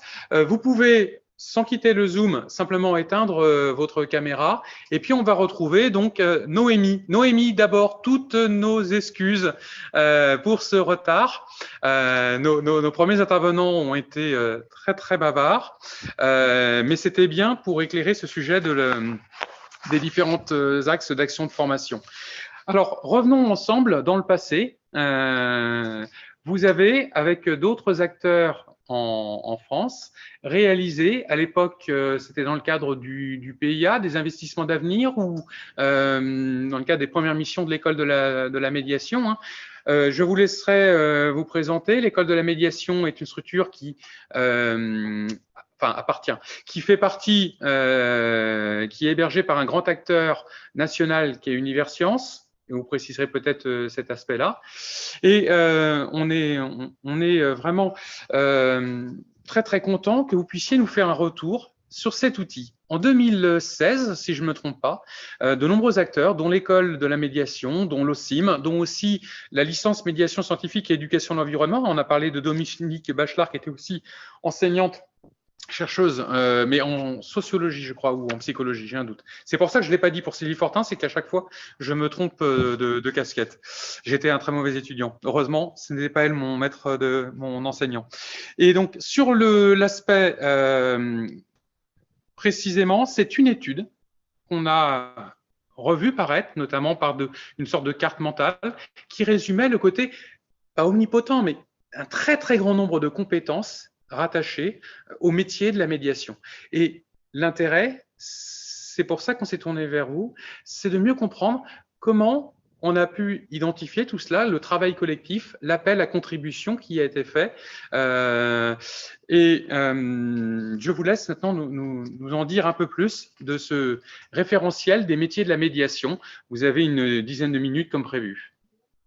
Ok, merci beaucoup Guy-Antoine, merci à toutes et tous de m'accueillir parmi vous aujourd'hui. Alors, j'avais oublié que j'avais ce fond d'écran là derrière moi en arrivant. La difficulté de faire des longues visios, la fatigue qui s'associe. Du coup, régulièrement, j'essaye de faire des activités. Et ce matin, j'étais en formation et on a fait un combat de fond d'écran. Donc, visiblement, moi, je m'étais arrêtée là-dessus. Donc, du coup, je suis assez éducation à l'environnement. Ça permet de suivre la présentation de Sylvie. Donc, je vais partager un court PowerPoint pour vous raconter comment on en est arrivé à vouloir faire ce référentiel de compétences, comment on l'a co-construit, et puis effectivement, c'est un référentiel qui a 5 ans maintenant, et qu'est-ce qu'il en est aujourd'hui de ce référentiel. Donc, l'école de la médiation, c'est effectivement, comme vous le disiez, Guy-Antoine, c'est un centre de formation professionnelle continue à la médiation scientifique et aux autres formes de diffusion des savoirs culturels et scientifiques. En fait, c'est un projet qui a été financé par les investissements d'avenir, qui est porté par Universcience, donc à Paris, en collaboration, en partenariat avec des associations d'éducation populaire, les Petits Brouillards, Planète Science et l'association Trace, avec des universités. L'université Versailles-Saint-Quentin en Yvelines, qui dépend de Paris-Saclay, et puis Université de Paris, anciennement Paris Diderot, et également avec le CNAM et à un moment avec le CIM. Et donc, on propose réfléchir et d'accompagner les professionnels dans la montée en compétences. Et donc, pour monter en compétences, on a identifié trois axes complémentaires. Donc, un centre de formation professionnelle qui délivre des formations professionnelles de 2-3 jours, en général, de temps en temps c'est un peu plus court, mais c'est souvent 2-3 jours, autour de la méthodologie de médiation, mais aussi autour des pistes d'innovation, hein. Donc, il s'agit là souvent de formaliser en grande partie des pratiques qu'on a déjà sur le terrain. Pour nourrir et pour accompagner ce centre de formation, on a également un observatoire. On mène des enquêtes, des recherches qualitatives ou quantitatives sur les pratiques métiers. Et on fait également de la veille. Et enfin, un dernier axe qui est un axe de laboratoire où on va conseiller des structures, où on va également proposer des moments plus informels que la formation, des temps d'échange, des temps de rencontres entre professionnels et entre professionnels aussi et chercheurs et chercheuses, en mettant souvent un accent assez fort, je réagis par rapport à la présentation de Sylvie, sur les SHS. Par exemple, cette année, tous les 8 du mois, on fait des rencontres autour de l'esprit critique et à chaque fois, on invite aussi des chercheurs et des chercheuses autour de ces problématiques-là pour voir comment les questionnements de terrain nourrissent la recherche et comment les problématiques de recherche vont aussi permettre de questionner nos pratiques. Donc voici ce qu'on est aujourd'hui. Quand on s'est regroupé et qu'on s'est retrouvé à être financé par les investissements d'avenir, eh ben, on avait un sacré chantier et on ne savait pas forcément vers où partir parce que finalement, on se rend compte en France, en Europe, on avait mené une étude qui s'appelle l'étude Pilot il y a une dizaine d'années. Et c'était de là qu'était partie cette envie d'une professionnalisation des médiateurs et des médiatrices. C'est que on se retrouve à faire des activités qui sont pas certainement assez proches, mais dans des structures, dans des contextes différents, pour des publics variés. D'une structure à l'autre, on va potentiellement donner des noms différents à nos activités. Et donc, on se demandait, mais finalement, le point de départ de ce référentiel de compétences, c'est qu'est-ce qu'on partage en tant qu'animateur, animatrice, médiateur, médiatrice, chargé de médiation, chargé des publics, etc., qui travaillons dans des structures de statut, de taille très différentes. Et donc, c'est de là qu'est partie cette idée de se dire, si on veut proposer de la formation, quel type de formation, sur quelles compétences il va falloir qu'on se base, et donc reprendre qu'est-ce qui nous rapproche, médiateurs et médiatrices un peu partout en France. Et donc, on a regroupé des professionnels qui faisaient partie des partenaires de l'école de la médiation, mais aussi des personnes extérieures, des chercheurs en sciences de gestion, Cletz et Auboin, qui avaient fait un travail assez intéressant sur la médiation culturelle. Donc effectivement, il y avait Dominique Bachelard, il y avait des personnes qui représentaient aussi des types de structures qu'on n'avait pas vraiment dans l'école de la médiation, notamment des structures d'éducation à l'environnement. Et puis, tout le monde s'est regroupé, on s'est dit on va le co-construire ce référentiel de compétences. Donc c'est un travail qui a duré à peu près 6 mois. Moi, je n'y étais pas à cette époque-là, mais effectivement, on est parti beaucoup des pratiques terrain de ces professionnels et de ce que les chercheurs observaient. Et puis, on a co-construit en utilisant le principe de la carte mentale. Et donc, nous sommes arrivés à alors un référentiel qui est sur 4 niveaux. Là, je vous montre le premier, mais les autres, on peut vous les envoyer ou vous pouvez les télécharger sur le site de l'école de la médiation. Où voilà, finalement, on s'est dit comment représenter nos compétences, quelles sont celles qui nous rapprochent. Alors, bien sûr, des spécificités qui peuvent être des spécificités disciplinaires ou des spécificités de structure, mais et puis, il y a aussi des compétences qu'on a identifiées là comme compétences partagées, compétences socles, que dans certaines structures on ne va pas utiliser, parce que l'organisation est telle que, par exemple, il y a des concepteurs et il y a des animateurs. Les deux, une personne ne fera pas les deux. Mais ce qu'on a identifié, c'est 4 grands axes de compétences. Donc, le haut de l'iceberg, qui est ce qu'on voit, ce que quand on ne connaît pas nos métiers, on imagine assez rapidement, qui est animer des médiations. Et puis le reste, Alors le reste, on s'est rendu compte là depuis 1 an que nos structures sont fermées. Alors il y a des personnes qui arrivent quand même à encore aller animer sur place dans les écoles, mais il y a des musées qui sont complètement fermés et où plus personne n'anime. Et ben, on se rend compte qu'en fait, on fait pas que ça quand on est médiateur ou médiatrice et qu'il y a toute une partie, de conception, de gestion de projet et d'enrichissement des connaissances scientifiques, mais aussi des connaissances sur le métier de médiateur, et de médiatrice, sur les différentes pratiques pour faire constamment, évoluer ces pratiques. Donc voici ce référentiel tel qu'il avait été conçu. Et donc ça, c'était il y a 5 ans.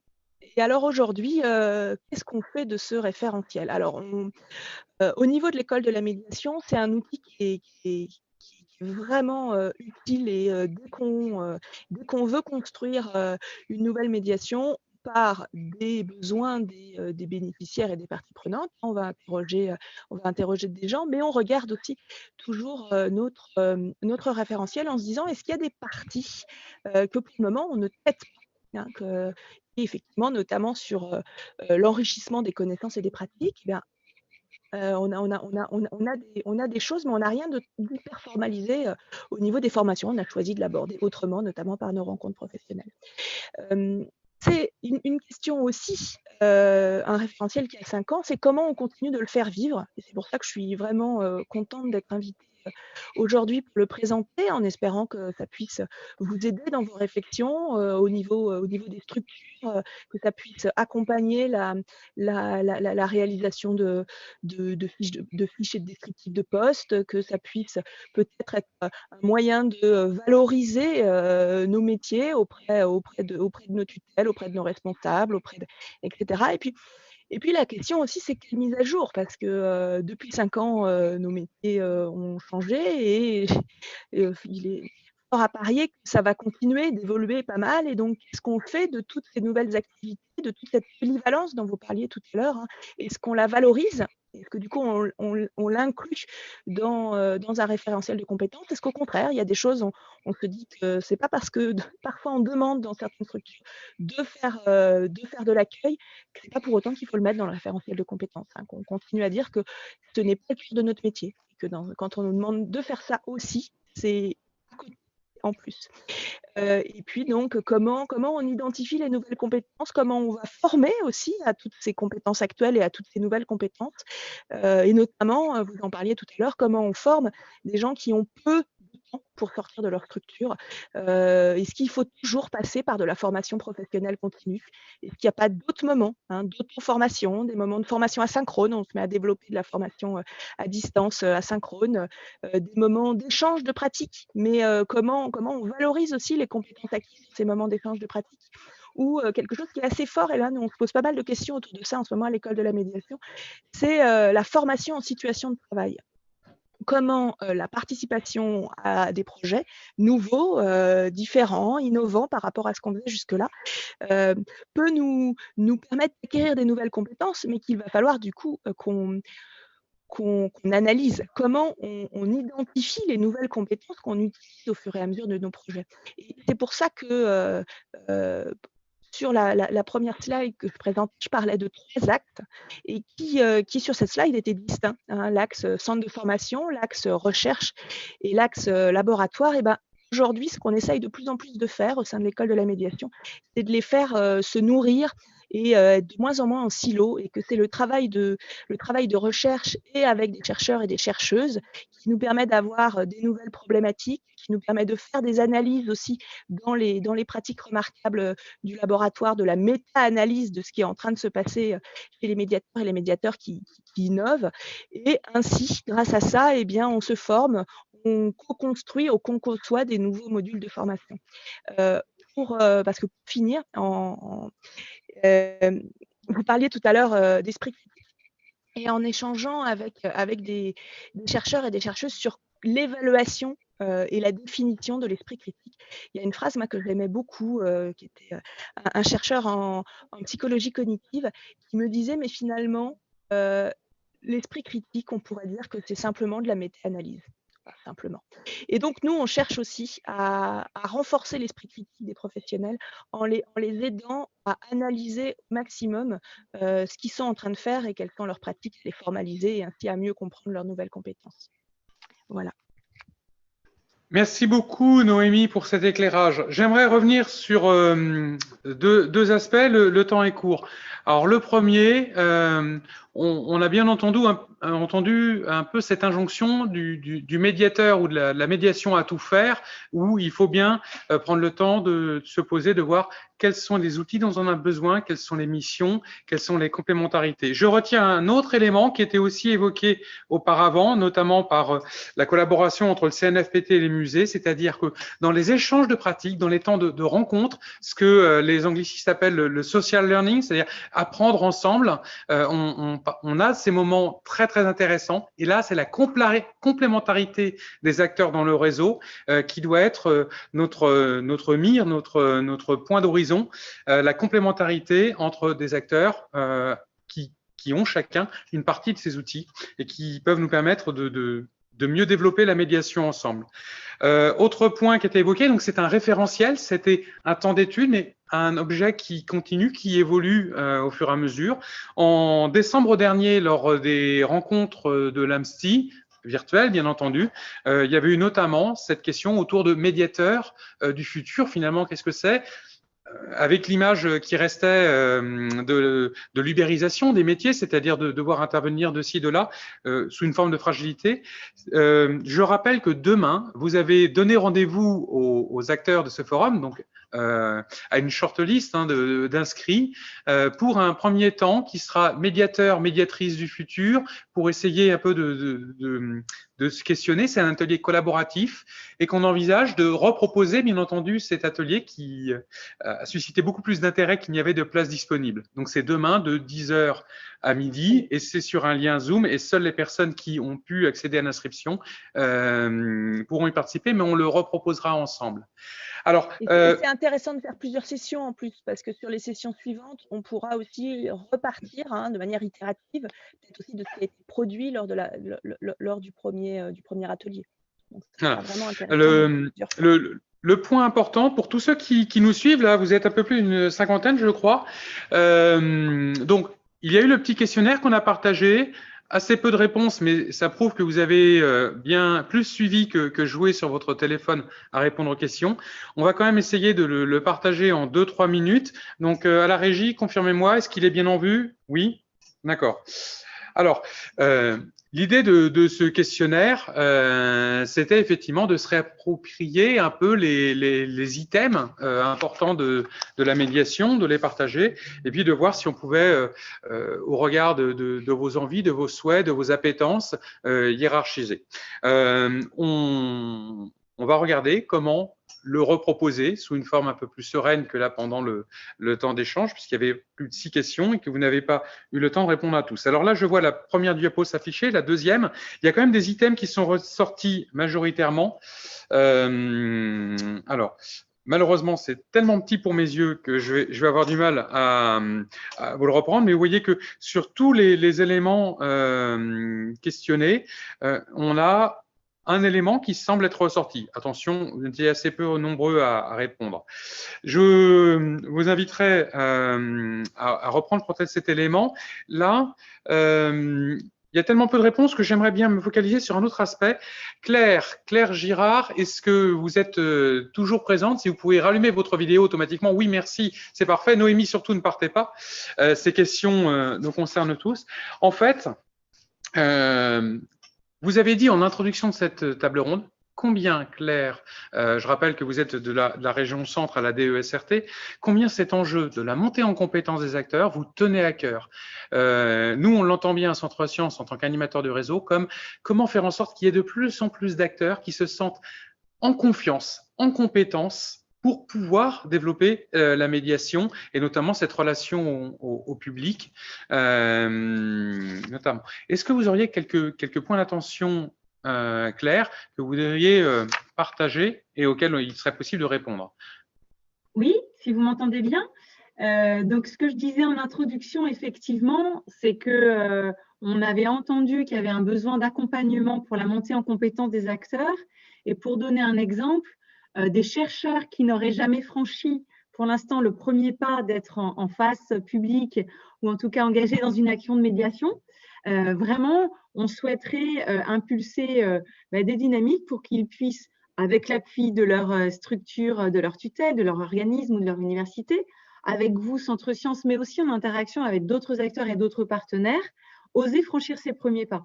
Donc, vous aviez évoqué, Guy-Antoine, le carnet de route chercheur qui a déjà été proposé, élaboré à l'attention de ces publics chercheurs, enfin, publics acteurs plutôt, chercheurs, pour s'engager dans des actions vers les publics. Moi, je voulais un petit peu reposer cette question d'actions concrètes dans les mois prochains et dans les années qui viennent en Centre-Val de Loire. Au-delà de cette ressource qui est pour les chercheurs, est-ce que vous avez le projet, on en a déjà échangé entre nous, Centre Sciences, mais c'est l'occasion de le partager en fin de séquence-là sur la montée en compétences.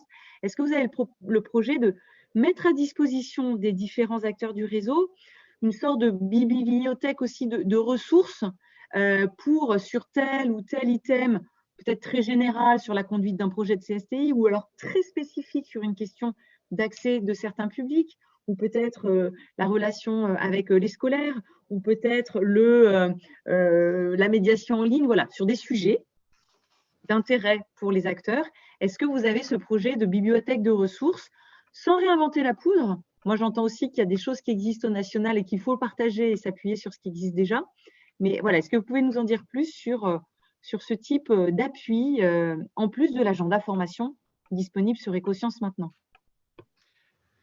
Alors effectivement, une réponse en 3 temps et qui parlera certainement à Noémie. J'ai cité l'apprentissage en société, en groupe.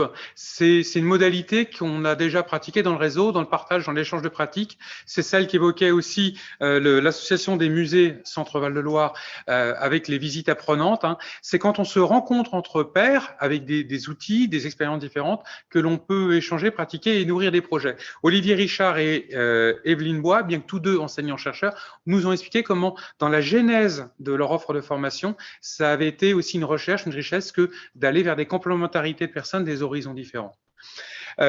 Un premier point qu'on a beaucoup connu pendant ce confinement, on cherche à cuisiner, on va chercher un tuto sur YouTube, eh bien avec la même spontanéité, on a travaillé à ce que l'Écosciences, au niveau national, puisse permettre de partager des ressources.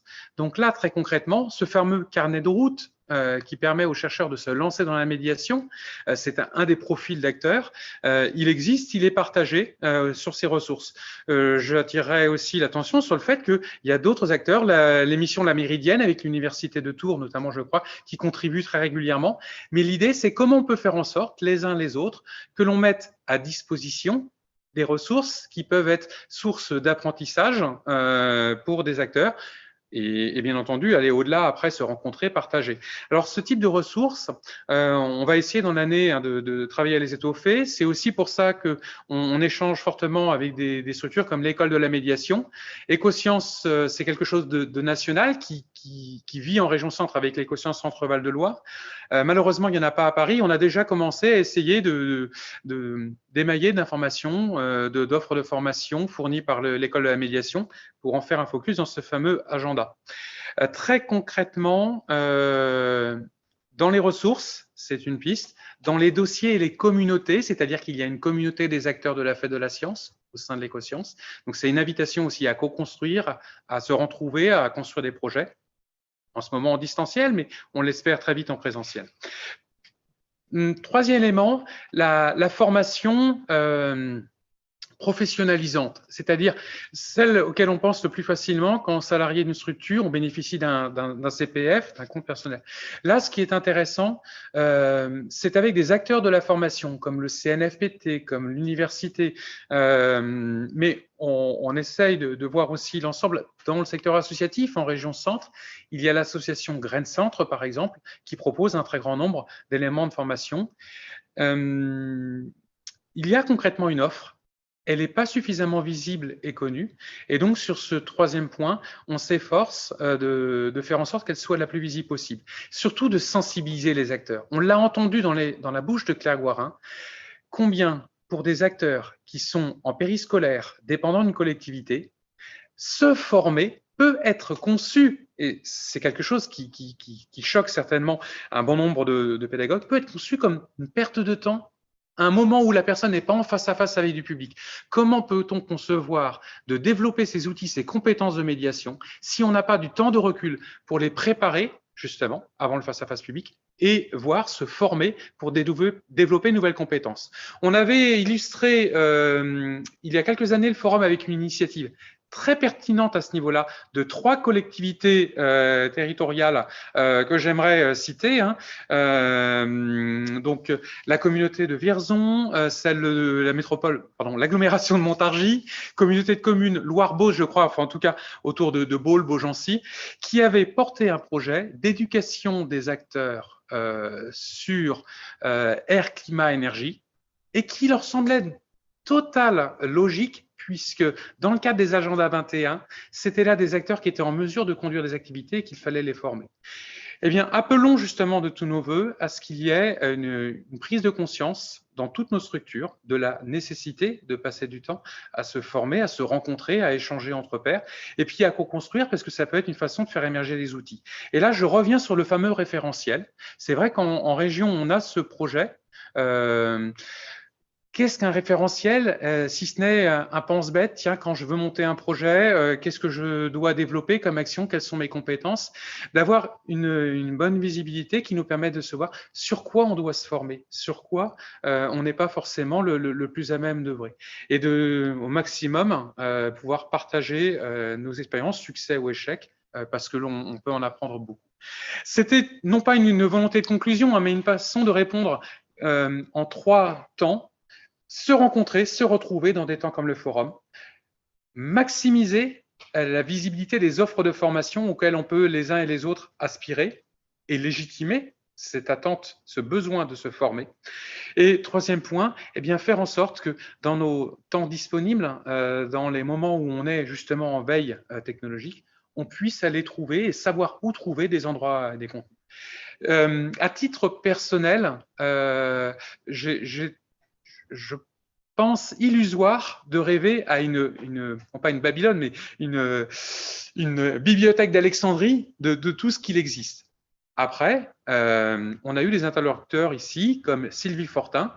Eh bien, l'un des endroits où il y a une des bibliothèques les plus riches sur la médiation scientifique, ça peut être dans des lieux comme cela de formation, à l'UT de Tours. Elle existe. Il y en a aussi à la Maison pour la Science. Il y en a en ligne, et je rappellerai là, Canopée en région qui interviendra prochainement.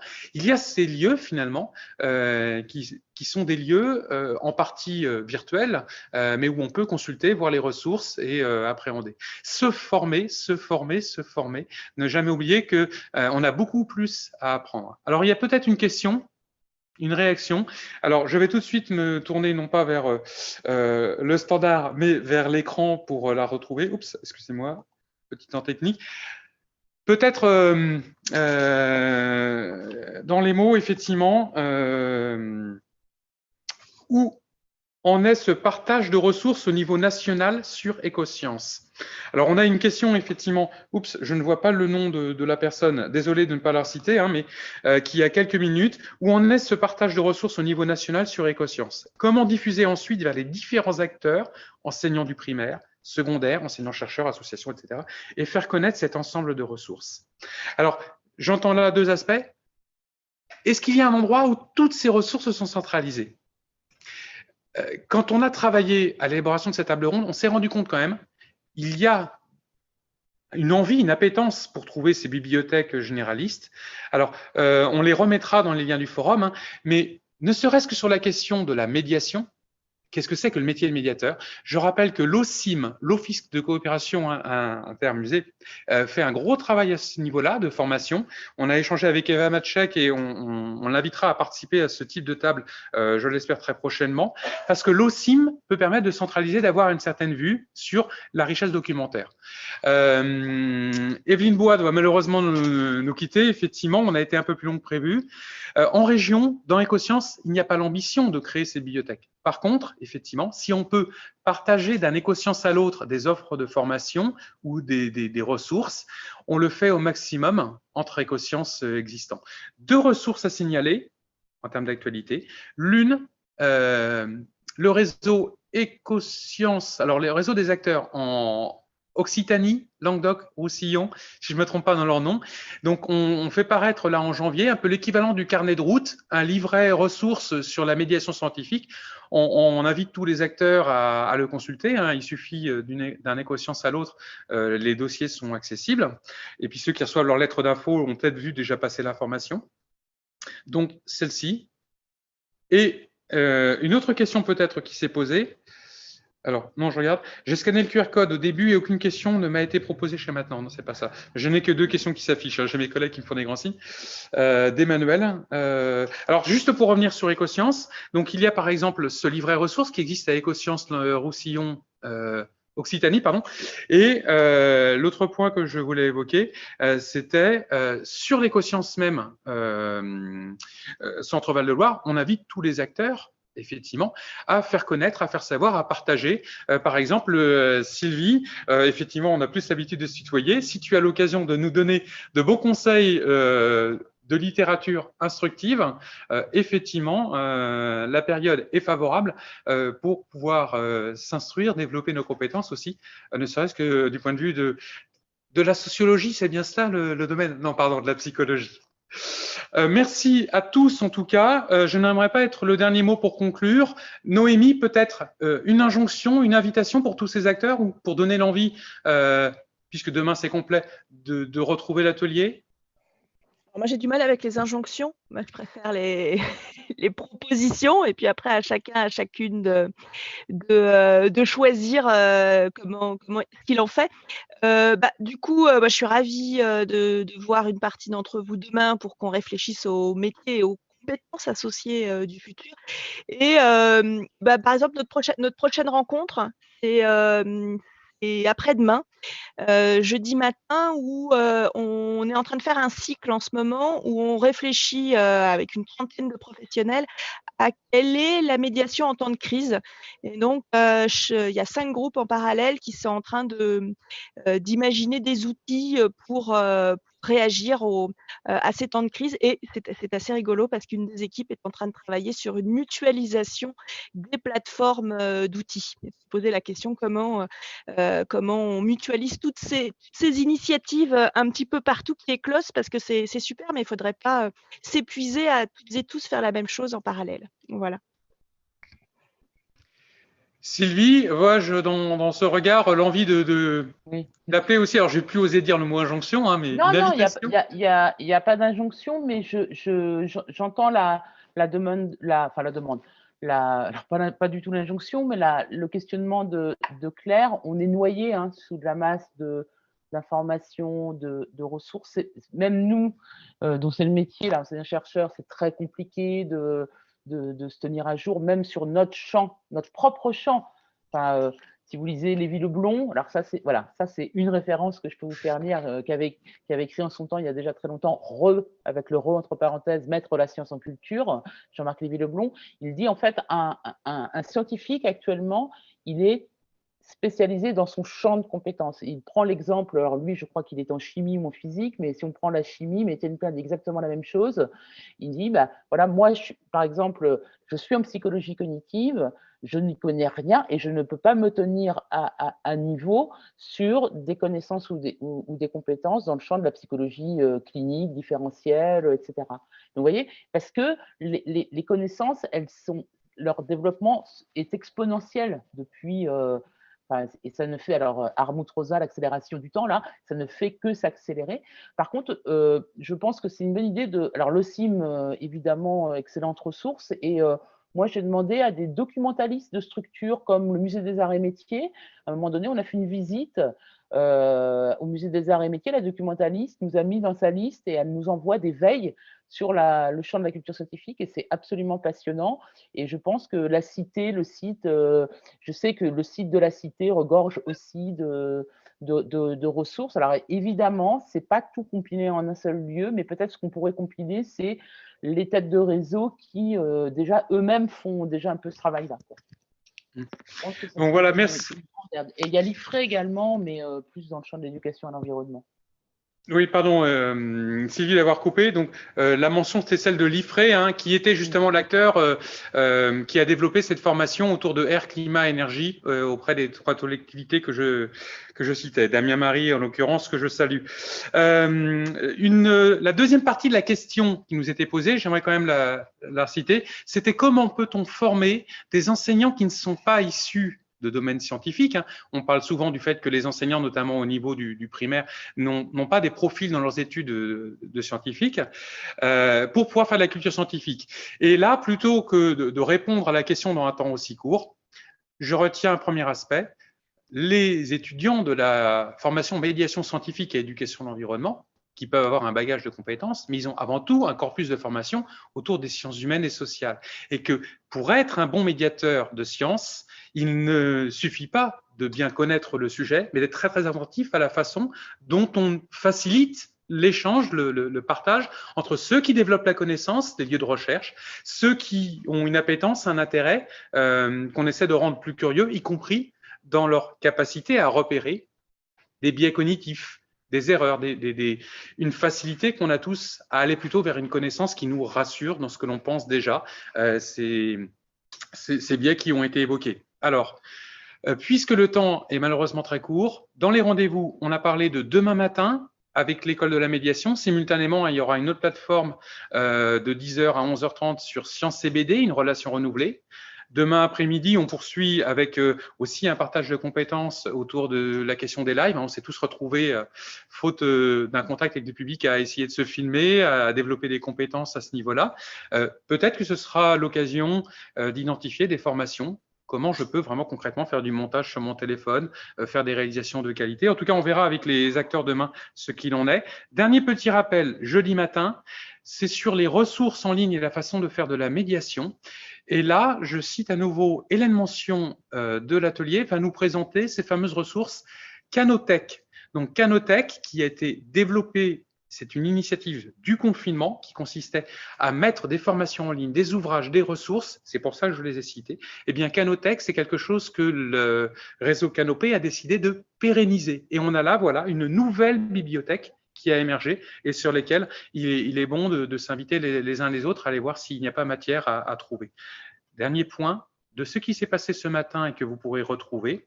On avait Jean-François Hortemann de l'école Yvonne Cholet à Vendôme, qui est l'organisateur de Confi-Sciences.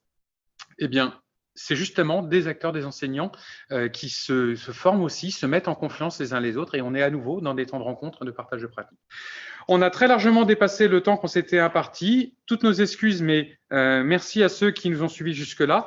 Plus de 36 personnes, si je regarde l'élément, et espérons que vous prendrez le temps de le suivre en direct. À tous, un immense merci. Merci Sylvie, merci Claire, merci Noémie. Et puis, parce que je vois que vous êtes encore présents, merci beaucoup à Evelyne qui a dû nous quitter, mais à Mathilde Rétif, Laurence Krief, Olivier Richard. On était dans une table ronde très, très copieuse. Merci Claire. Et à tous, eh bien, à très bientôt, on l'espère, en présentiel, à l'occasion de nos prochaines rencontres ou de formations où on pourra se faire inviter, j'ai bien retenu, au musée de Bourges, ou bien, je vais tout de suite le consulter sur le site. À la régie, je laisse passer la diapo finale.